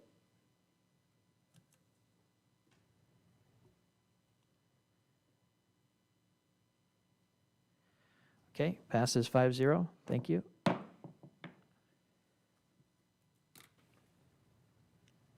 Next item, please. Thank you, Your Honor. Next item is a consideration of zoning ordinance amendment to downtown retail south of Olive Avenue, and Mr. Reitner will provide the staff report. Thank you, Mr. Lawless. Honorable Mayor and City Council, staff has been contacted by members of the community that have shown interest in opening new automobile-oriented businesses within the city's downtown areas, particularly within the downtown retail south of Olive Avenue, which is known as a DRS zone district. Many of these applicants have expressed interest in opening within the zone district due to the prevalence of buildings that have historically been used for commercial ventures related to automobile sales, repair, and washing. However, these applicants have not been able to proceed at the desired locations due to current zoning regulations prohibited by the operation of automotive service and repair major and automobile washing facilities. The current regulations permit automobile sales and leasing and automobile service and repair minor subject to a conditional use permit. Prior to the adoption of Ordinance 1764, the Porterville Development Ordinance on June 4th, 2010, Ordinance 1198 served as the previous development ordinance for Porterville. Under the previous regulations, the area is now designated as downtown retail south of Olive Avenue, was formerly designated as C3 heavy commercial. Under this zoning classification, automobile repair and service of both major and minor classifications, in addition to washing and upholstery services, were allowed by right in the C3 zone district. The DRS zone district is located on Main Street south of Olive Avenue to Date Avenue, as well as on Orange Avenue from D Street to Locust Avenue. Significant planning efforts in the early 2000s with the California Department of Transportation and the city included the intention to further develop the interchange at State Route 190 and South Main Street into a full interchange, thereby providing direct access to Main Street from State Highway System. In anticipation of these plans, the city took action to adopt Ordinance 1764 to promote the redevelopment of the southern portion of downtown to serve as a welcoming gateway to the downtown districts. In the time since the adoption of Ordinance 1764, the state has indicated it will no longer consider a full interchange at State Route 190 and Main Street access point. At the same time, staff has seen an increase of requests from potential business owners and current property owners looking to utilize existing spaces for automotive-oriented businesses, such as automotive repair and automotive washing facilities. Instead of retrofitting existing facilities for new uses or developing new structures in an economy with rising construction costs and supply chain issues. A review of the current land uses in the DRS zone district indicated that 15 businesses are currently operating under illegal non-conforming status and would not be able to open in their current locations today if they applied for a business license under the current development ordinance. Staff is requesting direction from the City Council to amend Chapter 202 Downtown Districts of the Porterville Development Ordinance to include automotive vehicle service and repair major and minor, as well as automotive vehicle service and repair washing as permitted uses in the DRS zone district.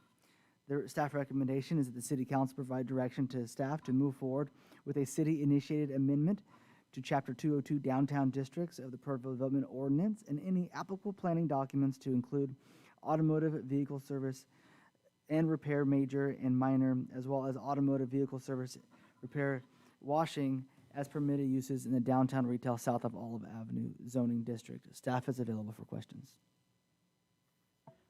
Thank you, Mr. Ridenhour. Are there any questions from the council?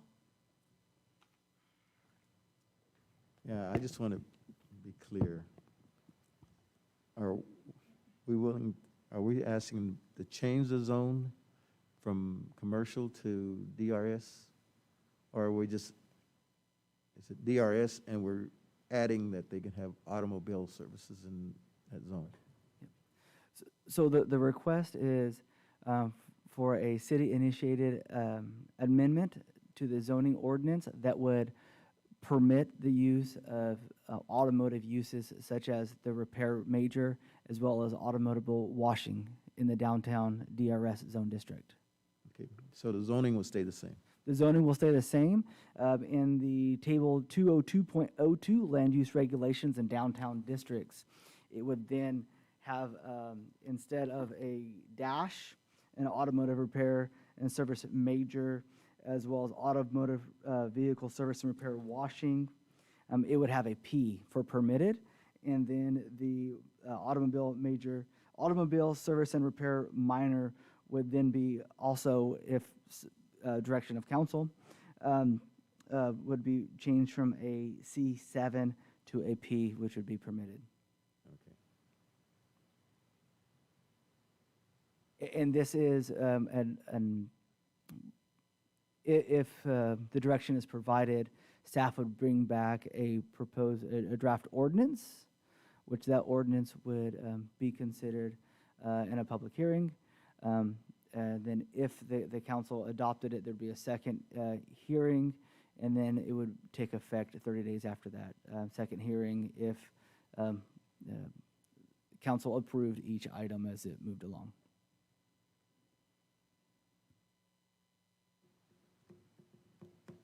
Okay.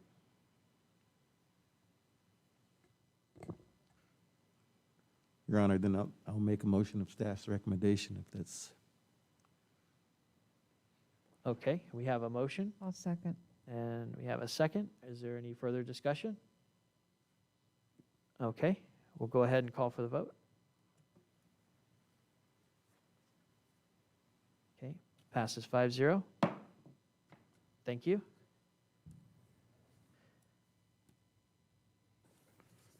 And the next item, please. Thank you, Your Honor. Next item in order is to consider appointment of representative and alternate to the Board of Directors for the Tulare County Economic Development Corporation. As council is aware, at its last meeting, City Council acted to rejoin the Tulare County EDC as it's known. And as part of that is city representatives that would serve on that Board of Directors, which can either be members of council representing cities or staff. I should have provided a copy of the board's current composition, because you would find in the city representatives that it's, in some cases, city manager serves the representatives, or others are elected officials. Traditionally, at the city, the manager has served as an alternate to an elected member, or to a member of council who has served as the member. Because staff goes to all the meetings, and so can serve as an alternate if necessary. So just happy to, staff still plans to attend the meetings, but wanted City Council consider appointments to the representative and alternate to Tulare County EDC. Okay, thank you. And just before any other discussion, having served on the EDC prior, the value of having the city manager as the alternate was very high, because in addition to the knowledge with development within the city and communication with our own staff, as well as communication with other city managers, trends and whatnot, that type of insight is very valuable. So that's, But that resource will still be there even if he's not the alternate. So I want to be clear about that. So, and we've had where there's been two members of council serve as the representative and the alternate as well. So just to ensure that there is a voting member there, I guess I would say that. and did I mention it's at 7:30 a.m.? 7:30 in Visalia. And so, And kind of, they are currently allowing Zoom participation, although given their kind of unique status, they're not a Brown Act body. Or I've asked this question with regards to this. So they plan to continue allowing Zoom participation so that they can have a quorum. But they're not a body that would typically have a Zoom option as a kind of, I don't know, Julia, they're kind of a strange Brown Act. They're comprised of elected officials, but because they're a nonprofit, they don't truly fall underneath I had that conversation with Mr. Ollie. What day is Well, it? I mean, yeah, they're either, they must not have enough they don't meet enough of the public affiliation ties to trigger the Brown Act requirement. I only bring that up, I just bring this up. Which is, if that's the case, then they're simply operating under the nonprofit, which they don't, they're not subject to the same requirements, not in the least. So their meetings are on the fourth Wednesday of the month at 7:30 in Visalia at the WIB offices on I guess that'd be West Main Street.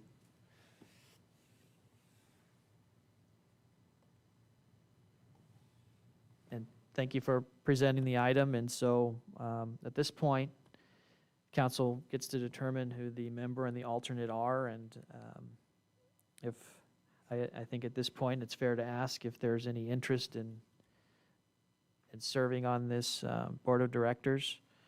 We've, by all accounts, taken pretty swift action to be out, analyze, get a reassessment and reconfirmation of where they're at, and then rejoin. So this, adding to the pattern of being swift, there's a meeting tomorrow morning of 7:30, of the that board. could be a quick turnaround. Not, I mean, I suppose if somebody were to be on tonight, they may get a pass for tomorrow, be able to go through Zoom, so that's fortunate. Why are you shaking your head now? So is there any interest from our council members interested in serving on this board? May I make a comment, Mayor? Yes.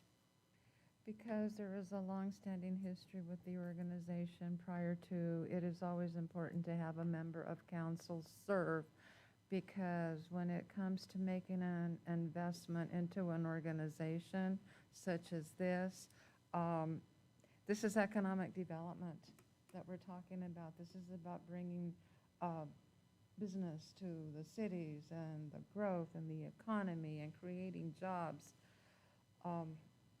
That this is one I would find that I would have an interest in.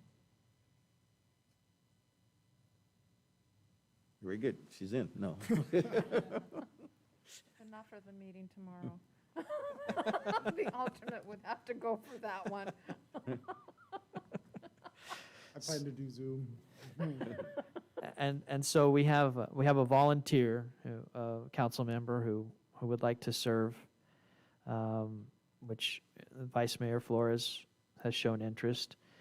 And then at this point, I think it would be appropriate for one of us to either move on that one item or to also add to the slate with an alternate. I think we've discussed that, but I think we need to formalize it in a motion. Just add to the slate and nominate Mr. Wallace to be the alternate again. He's going to be there. So is that a motion?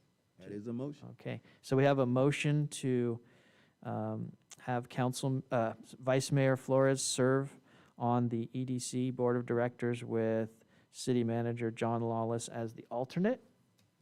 Do we have a second? I'll second that. Okay, we have a second. Is there any further discussion? Okay, so we'll go ahead and call for the vote.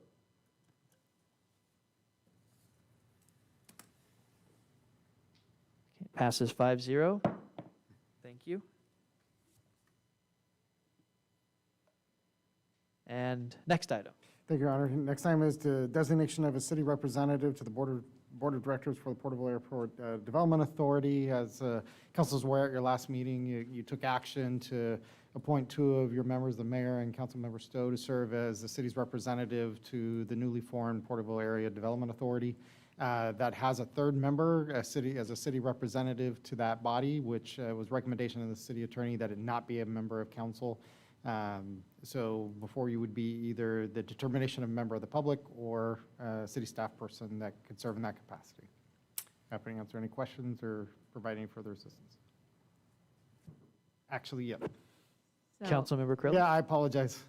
Mayor, I'm in conflict with this one, so I'm going to step. Can you rewind, city manager? I certainly can. That was just a test run. That was a practice. That was for practice. That was a mic check. We'll just know for the record that Mr. Carrillo is going to excuse herself for a previously established potential conflict of interest. It was not part of the deliberative process. Yeah.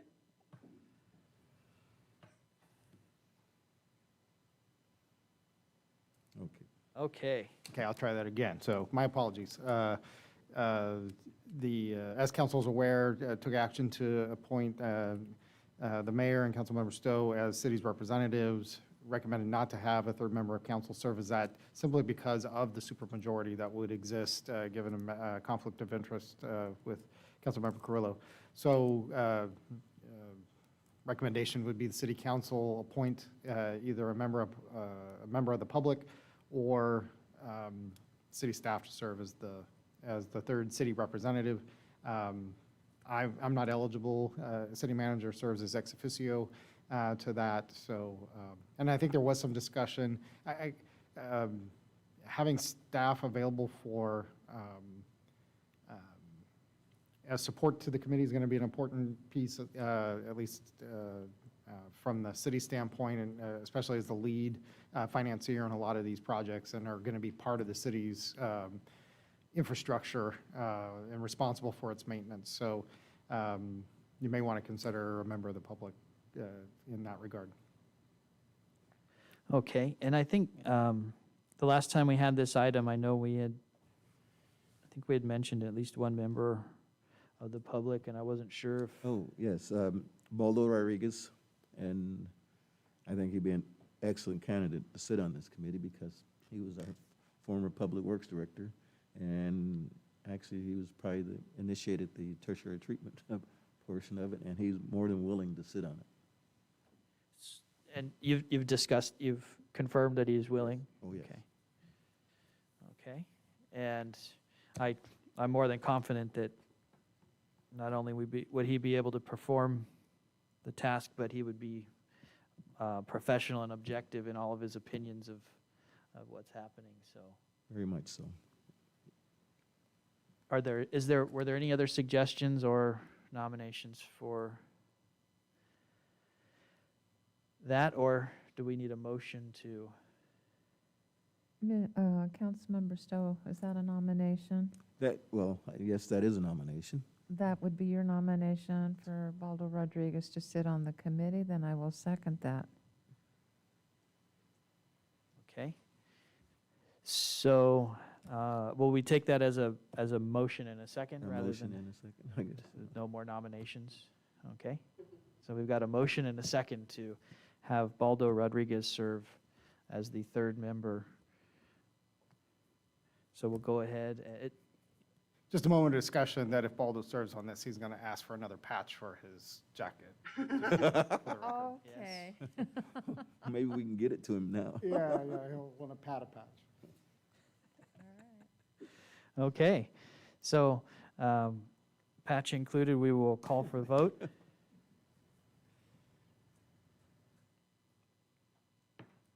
Okay. So that's 4-0 or with Councilmember Carrillo out. Yeah, and as a follow to that, I know the city attorney is working with her counterpart to look at projected dates for first meetings of the new authority, and so that should be forthcoming with notification to the to the city's 3 representatives. With that in mind, I've been invited to their development meeting tomorrow at 2 o'clock. I don't know if you got an invite or not. They said they were going to invite you, but you were going to be out of town, I told them, so I'm not sure if they invited you or not, but just to let you know if you want to. And it's out at their trailer site, out at the construction site, or in a trailer. Okay. I haven't been there That's before. interesting because I had gotten an email to the meeting tomorrow, and that they had changed a meeting from Thursday To Wednesday? to a Wednesday, but ours is the relocation. Right. This is just they have their own development meeting committee for the council, tribal council, but they invited, the 2 representatives for the PATA there, just so, okay, well, so probably stay in the thinking loop, and I thought, oh. Yeah, I think, I guess given the situation, I would consider attending, but also we need to clarify, we need to have clarification of who and what subject matter, and I So this gets to the JPA. Now that you have members, this is the part the city attorney cautioned against, which is having a quorum of the JPA in an unnoticed meeting. So. Yeah. That all being said, there are, you still have the Brown Act exceptions that'll apply. If this is another body meeting that's otherwise open to the public, I don't know if it is though. So it kind of depends on, if it's not open to the public, then we have to worry about that. If it is open to the public, then it falls into the exception. I think it As long as is, you guys so I'm not. Talk about. It's not open to the public. It's not. Okay, yeah. So, and also, I want to disclose that for this exact purpose, there had been requests made at the highest levels of the tribal council to create agendas and distribute agendas so that the subject matter to be discussed would be identifiable to council members who were in attendance. That way we could discern which committee, which participants, and which subject matter were relevant to their meeting. So perhaps tomorrow, just to clarify, if Councilmember Stowe attends by himself tomorrow, would there be a conflict? I don't know who the tribe's members will be. I think it's going to be okay. You'd need to not, I would refrain from participating in a discussion if they ask, you know what I mean, so that you're not covering JPA activities. That's what I would recommend. I think it'll be okay if it's just Milt that's going. I would anticipate both the tribe's representatives to be present. I get it. No, I understand that. But here's the thing, remember, you're not prohibited from all being there. I think Milton just needs to stay out of the conversation. Like and so you can go and observe and listen, but I think you got to just be careful in your participation level.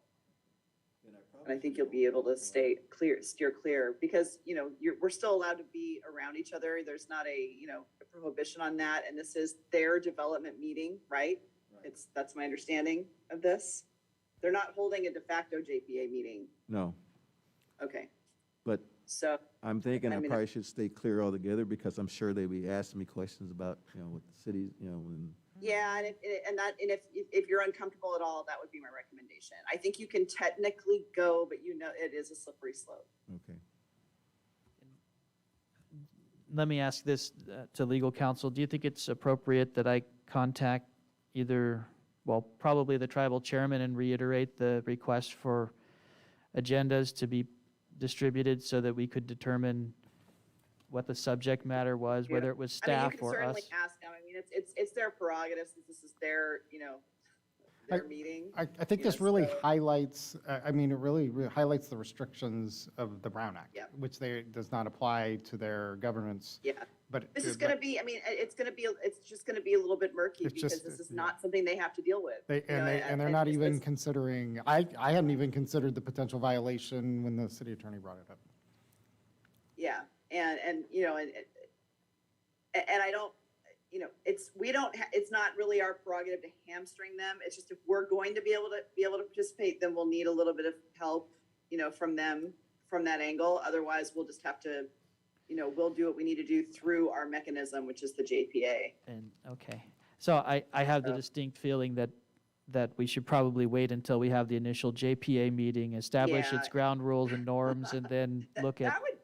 That would be the cautionary, conservative, safe thing to do at this point. So, but I don't want to tell you that you guys absolutely cannot go, but you know, if you're really wanting my recommendation, that would be what it is, at least at this point, and then we can kind of go from there. Maybe figure out some ground rules and then go from there. Well, and then clarification, because if we're getting emails about a meeting on the same date, and it has to do with relocation, there's two different, so.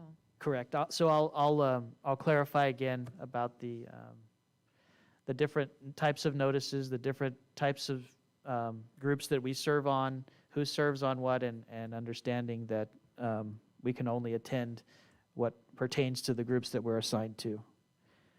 Okay. Well, at least with And like I said, I'm trying to be sensitive here because I understand that they're trying to be inclusive. It's not, I don't think they're, you know, they're really wanting to cities, you know. No, yeah, Have city be involved and know what's going on, and I don't want to discourage that. So I want to do what we can within the confines of our requirements. Yeah, please don't take anything I suggest. I didn't see the conflict until the city attorney recognized it because of the composition of the JPA and on their side as well, which they're not bound by it, but but the JPA would be. So like I said, it's an innocent, but it really pulls into the regard. That's why I emphasize what I said. These are the things you're bound by, just as I was talking about the EDC not being bound by them. I mean, this is a similar thing where, you know, I think their intentions are great. They want you to be part of this conversation as it's one that's moving along, which obviously with the action here, but it's the things to, you know, don't make a misstep. Just trying to. And just to clarify, this would apply also to the third member of the JPA, the public member. So just because they're not a council member, it doesn't mean that they would be able to. Right. It does not apply. It does not apply to the ex officio members, correct, Julia? Because they're non-voting members. Right. That doesn't. Yeah. So it's only the voting members that. Right. I just wanted to clarify. So if there was a meeting, for example, where one of the JPA, one of the city's representatives, and the vice mayor and I were at, that doesn't. You know, what you're trying to avoid is three. But again, that's still on who else is there at the meeting. That's a good point, though. What we could do is you could send staff. That's not part of the not part of the membership. I was, yeah. Oh, so I was looking at my calendar. I didn't see 2 o'clock, but you know, now I see it.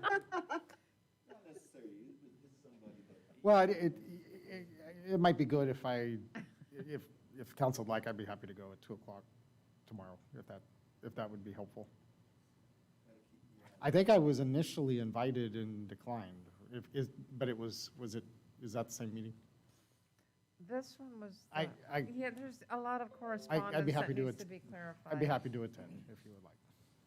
Okay, and I think that would be helpful And that because. eliminates any. And you might be able to articulate some of the whens and wheres, and then even if there's a designee that you decide upon in the future, that would be good too. Okay. Okay, so we're finished with that item, right? Yes. And we can call in. She's going to think we forgot about her. I know it.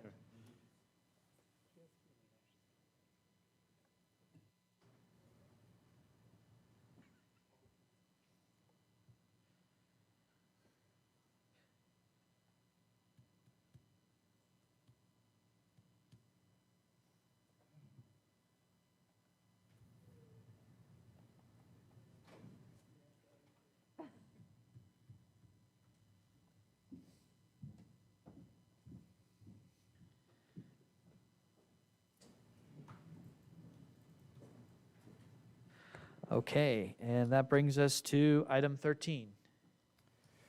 Thank you, Your Honor. Your final scheduled matter this evening is your regular update in regard status and review of proclamation of local emergency for COVID-19. As City Council is aware, it made its declaration of emergency on March 17th, 2020. It last reviewed its declaration at its last meeting on September 7th, 2021. COVID statistics, according to the Tulare County's COVID-19 website as of today, is that there have been 60,695 confirmed cases in Tulare County, which is an increase of 3,638 over 2 weeks ago. In the 93257 area code, there's been 12,269 cases, which is 686 more than reported 2 weeks ago. Deaths cumulative tests are reported as 889, which is an increase of 17 over 2 weeks. Recoveries are at 55,801, which is an increase of 3,414. And active cases today, as reported, is 4,005, which is an increase of 207 over 2 weeks ago. And in the 93257 area code, it's 781 cases, which is an increase of 23 over 2 weeks. Vaccinations administered, the county's reporting 6,597 additional vaccinations in the last 2 weeks for a total of 226,522, which is eligible to all residents ages 12 and up. Hospitalizations, county's reporting 166 currently hospitalized, which is a decrease of 14 over 2 weeks. Sierra View Medical Center is reporting currently 28 hospitalized, which is a reduction of 6 over the last 2 weeks. Of that 166, 160 are confirmed COVID and 6 are considered suspected, which is a decrease of confirmed cases. Sierra View has 22 confirmed and 6 suspected, which is a reduction from their previous numbers. In the ICU, there has been an increase. There's now 29 hospitalized COVID patients, which is an increase of 4 over 2 weeks. Sierra View doesn't break out COVID or non-COVID, but all ICU beds are filled at 10 right now. PDC remains in warm status, meaning it can be reactivated within 72 hours, but is not currently treating any patients. CDC continues to classify Tulare County as a high transmission area, which is if there are 100 cases per 100,000 over 7 days. That average has come down a little bit.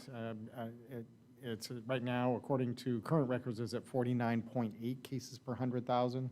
So I guess I would say there is a slight trend in the right direction in that regard. California, as you may have read, California itself was deemed not to be a high transmission, although Tulare County continues to be.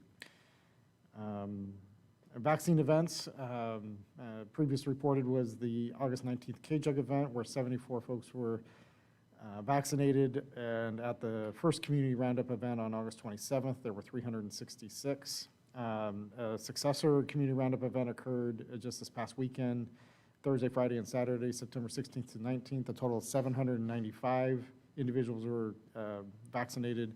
380 of those were first vaccines, and 415 were second vaccines, which was a follow-up from the prior, which had a great correlation, actually, higher than the correlated. Typically, it's about 80%, and so this was a higher second, statistically different, higher second dose than is the typical response. And I know that was one of the questions about that incentive and motivation. Of the city's American Rescue Plan Act funds, there's been $188,000 expended in support of local businesses, of which $119,400 has been claimed through the certificates. There are, at this time, 3 upcoming events that are being planned towards. One this coming Saturday as part of the Family Literacy Day in Centennial Park on Saturday, September 25th. Another community roundup event being planned towards Thursday, Friday, and Saturday on October 7th through the 9th. And then Music on Main event on October 15th. And then also looking at towards the end of October and on the final Friday the final Music on Main event on the 29th. As reported in your agenda item, the city paid on utilities for August 31st was cumulatively $1,111,582. That's a total unpaid utilities, which water constitutes the greatest part of that, which is $543,626. Sewers $300,470, and refuse is $267,485. Late fees not assessed by action of the City Council for the prior month of August was $297,561. So staff's request, other than to determine, to review and make a determination whether a declaration of local emergency continues to be made, would be to provide any further direction in regards to the vaccine events that are upcoming. And there's nothing formal yet, but would anticipate that you will begin seeing booster events becoming eligible for those that were the first wave of the My Turn, which are, by indications from the vaccine administrators, looking at middle of October as having, just not by doctors, which is kind of operating now by doctors' orders, but would be eligible for boosters. And this is just Pfizer at this point. That's the only authorized FDA booster. It is anticipated Moderna will receive theirs, and so there's some operational plans being developed for that, and to keep those separate as vaccine events. Right now, Pfizer is the vaccine that's being administered through these events under the county contract.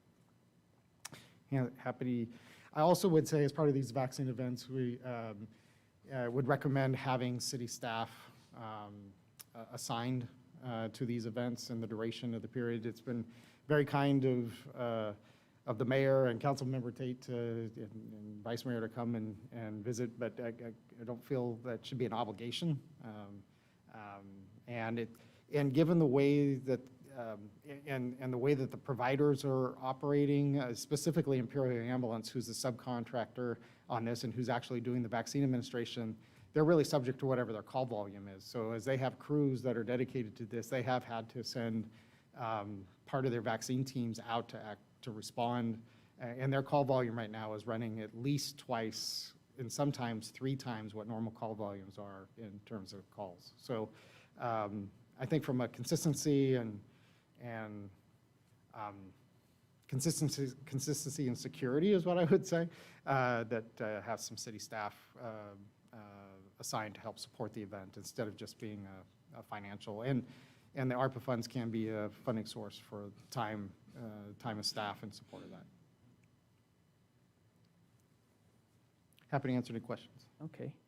Thank you. Council, are there any questions for staff?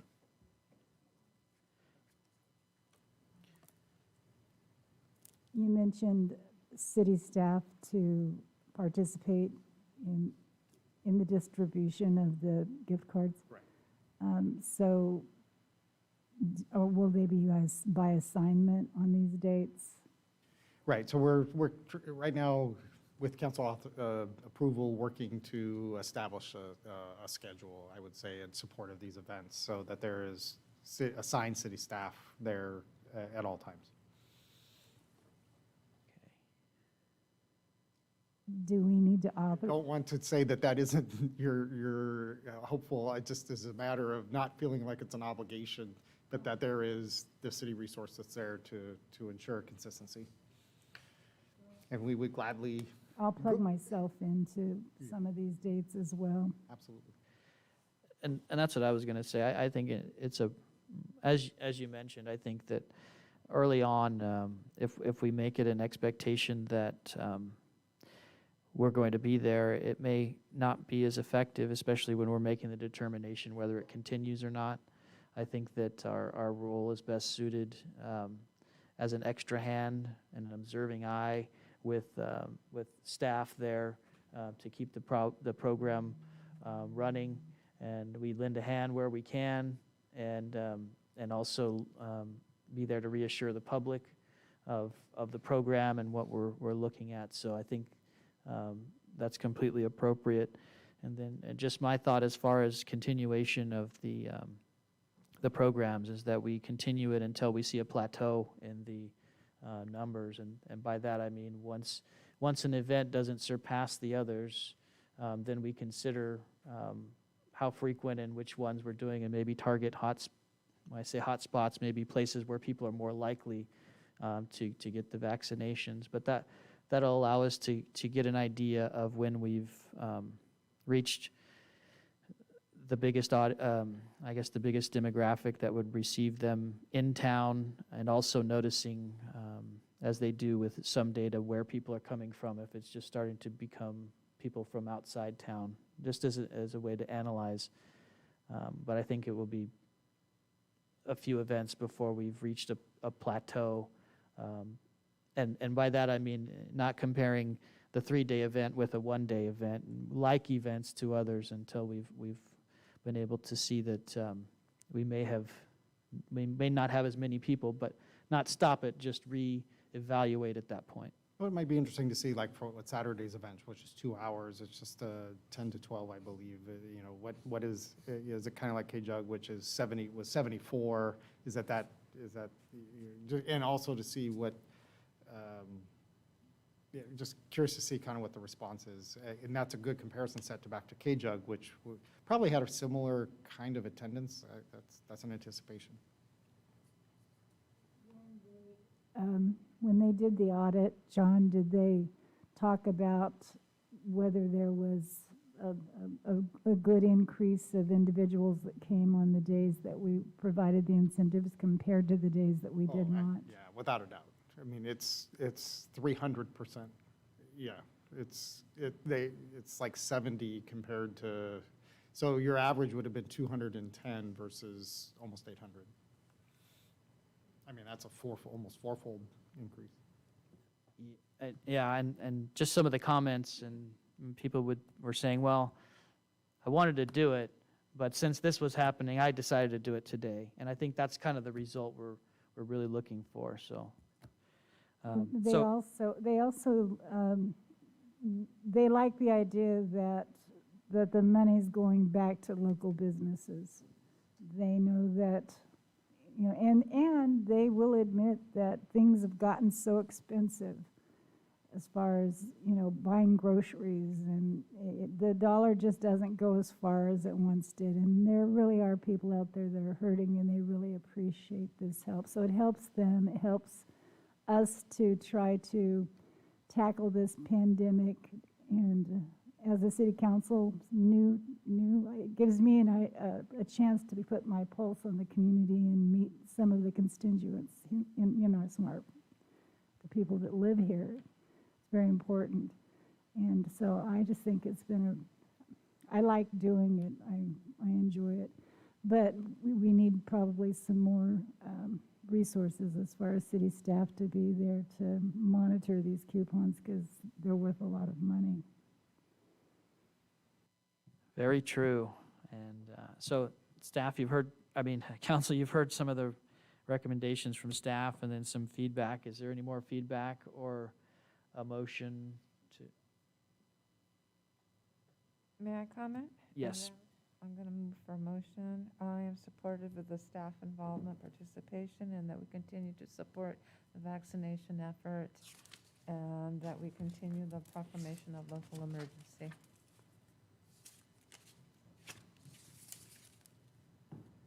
Okay, so we have a motion. Do we have a second? I second it. Okay.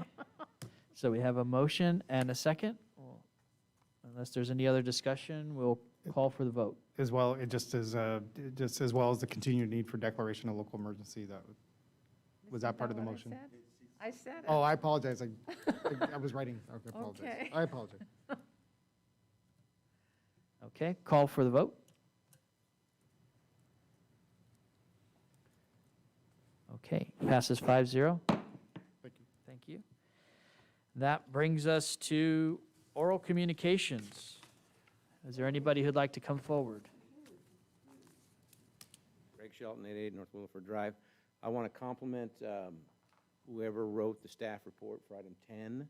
They deserve a promotion and a pay increase for coming up with a common sense solution to a problem.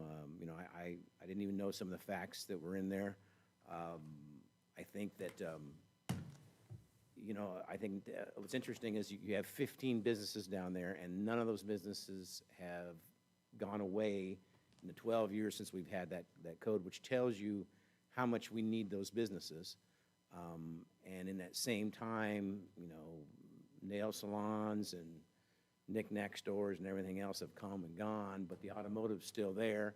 I don't know if you're aware, I guess you are, but right now, cars are insane. It's 30, 40, 50 grand for anything worth buying, and used cars are 10, 12. So what's going on now is a lot of people, because it's so expensive to buy a car, they're fixing their old cars, and even that's getting pretty crazy. So like I said before, you got automotive shops backed up 2 months and behind to do things. So I think this is a good common sense thing, but we can't stop here, because the reality is we have another zone called downtown mixed use that doesn't allow for any automotive whatsoever with a conditional use permit. And in that zone, there's Beck's Auto Repair across from Tapatio, there's Larson's Muffler, there's Quirum's, there's the upholstery shop, there's My Friend's Lumber, and none of those, you know, you cannot rent to anybody who wants to do anything automotive in there, which is crazy. So I'm hoping maybe as part of this, you know, you might want to look at that and allow for some of that, because the reality is there's not much left downtown south that's vacant, but there's a bunch more other vacant stuff that's not getting utilized because we keep limiting it to these zones that really aren't in tune with today's reality. They were done 12 years ago with a different mindset. So I'd like them to do that, and then we have to talk, well, I have another issue we have to talk about. Anyway, I want to thank whoever wrote the staff report. I know it was either you or John or both. You guys did a good job. Thanks for getting that done, guys.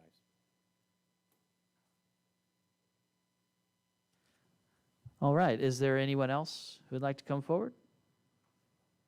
Okay, is there anybody on Zoom?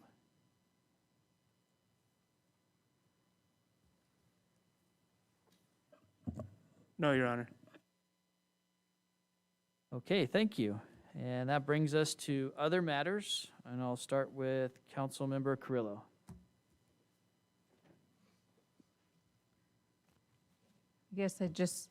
Thank you, Mayor.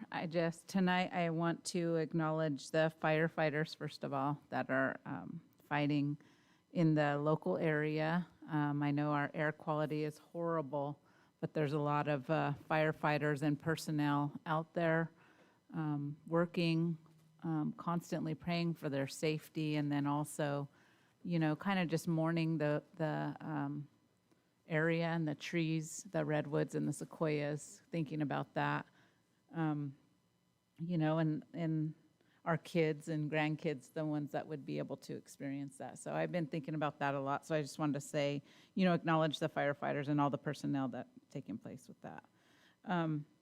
Another thing I just wanted to mention was, you know, I really wanted to try to talk about something this year, and it just came up too fast, and there's a lot of things going on, but just to kind of bring it to our attention that the fourth Friday of every September is California Indian Day. And so it's a day to acknowledge all the tribes in California and the first peoples of this state and the territory. And it's a lot of rich history, and there's a lot of good information and good events that go on throughout the state all around. But usually there's an annual event at the state capitol, and there's a couple thousand people there with vendors, elected officials, and then tribal leaders from all over the state. You know, the Tulare River veterans usually are the ones that open up the flags, and then a lot of elders from our tribe, local tribe here, as well as our tribal council usually attends. And so obviously this year that event was canceled, unfortunately, but you know, for the best of the health. But that's just something I wanted to mention to City Council and the public, and hopefully by next year we could get a little more information on that, just to learn another piece of history and something that goes on with the local California Indian people. That's all I have tonight. Thank you. Thank you. Councilmember Stowe? Thank you, Mayor. I too want to acknowledge the firefighters and the work they're doing up there and the danger they have. But I also want to, pray for the families that are, homes that are in danger. It's got to be, tough if you live there permanently. But even if you just have, a rental or a cabin there, that, you could lose thousands of dollars because of fire. So, those folks need to be prayed for and hope everything comes out right with them and they don't lose their homes. Thank you. Councilmember Tate?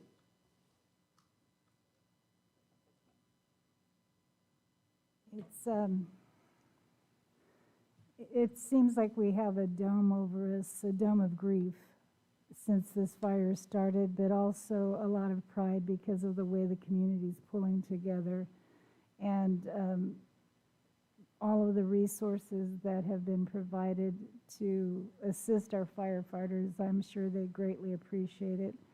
I was out shopping Sunday and I saw a lot of fire trucks in the parking lots, so they were probably picking up provisions, shopping, and I just wish them well. I worry about our residents who are there and our what real I've always bragged about as far as the city goes is that we're nestled at the foothills below the Sierra Nevadas. And I just pray that our mountains will be restored and saved. So, thank you. Thank you. Vice Mayor? I want to echo the sentiments to both the fire and the police department. The overall public safety of this community. I only see Chief Lapierre's name and Chief Costello's name on here, but know that the department is appreciated. There isn't a day that doesn't go by that even through the stress of what you deal with on a daily basis, that your performance and your attendance and to maintain in the community is very much appreciated. And I'm going to just chime in with Mr. Knight. I know that the water and safety, I mean, we have, the drought is, I mean, it is amazing how through your department and through the efforts of your participation with the Groundwater Sustainability Agency, how you managed to keep Porterville with water, the sewer, all the activities and necessities for quality of life. And know that each and every one of you are appreciated through the departments, in-house as well. What can I say? Mr. Lawless, you have a tremendous staff. And I can't even begin to explain how much you're appreciated, because a lot of the information that you bring to the table from each of your departments, you gather the information, you go out and you do the research and you bring it back. It does not go unrecognized, and that's all I have to say. Thank you. I also wanted to acknowledge the firefighters that are fighting on the many fronts out there that we can see in our own air. But first, I want to definitely comment on something that came up during oral communications that may have left those in the listening audience aghast. I just want to assure you that I did reach out to those, the organizer, or at least the person that was in charge that day at the Bells Across America, and that discussion had happened, and the apologies were made. And so if there's any more you want to know, I won't disclose any more about the conversation. If there's anything you want to know more, you can talk to Barbara. But I just want to assure the public that there was no lack of communication following the unfortunate absence at the Bells Across America event. Next, I wanted to acknowledge that actually it's more of a plea for all of the athletic directors and all of the school districts to pay close attention to the air quality that is in our area right now. I know that there is a high likelihood that sports are happening, that practices are happening, and just at the 8 o'clock hour, I don't have the data for the 9 o'clock hour, but we had a level 5, which is the highest level of, or worst level of air quality that we can measure through the RAN system at the Air District.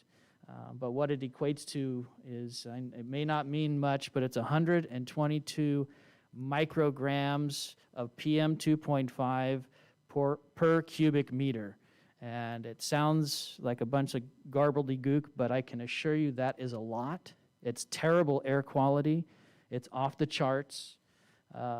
You can find these measurements around. I did also want to mention that the Air District and the Tulare River Tribe recently had a air monitor on the reservation, placed on the reservation. It was announced at the Air District meeting that I reported at. There had previously been no way to measure the smoke on the reservation.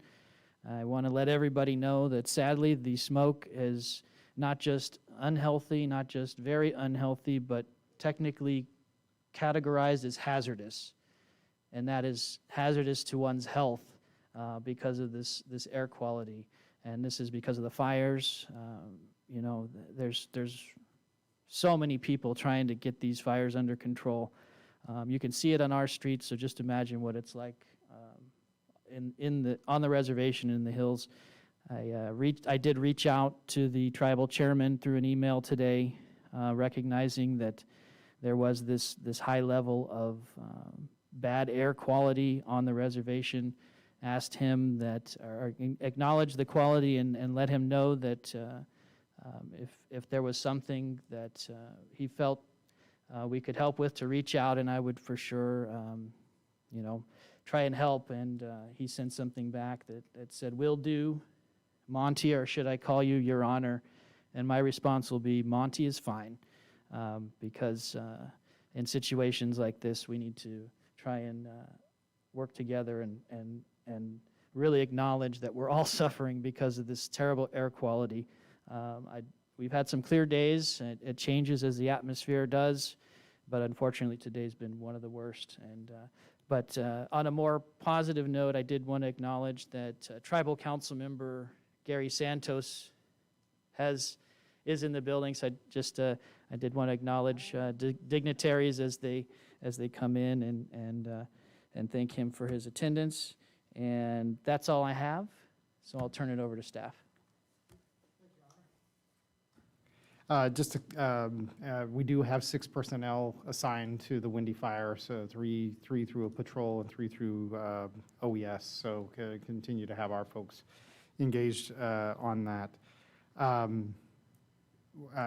In keeping with that, the National Firefighters Memorial it will be coming up on October 2nd and 3rd, where you'll have the Honor Guard and family representatives from the Porterville Fire Department joining the Figueroa and Jones families back in Maryland. So appreciate those sentiments.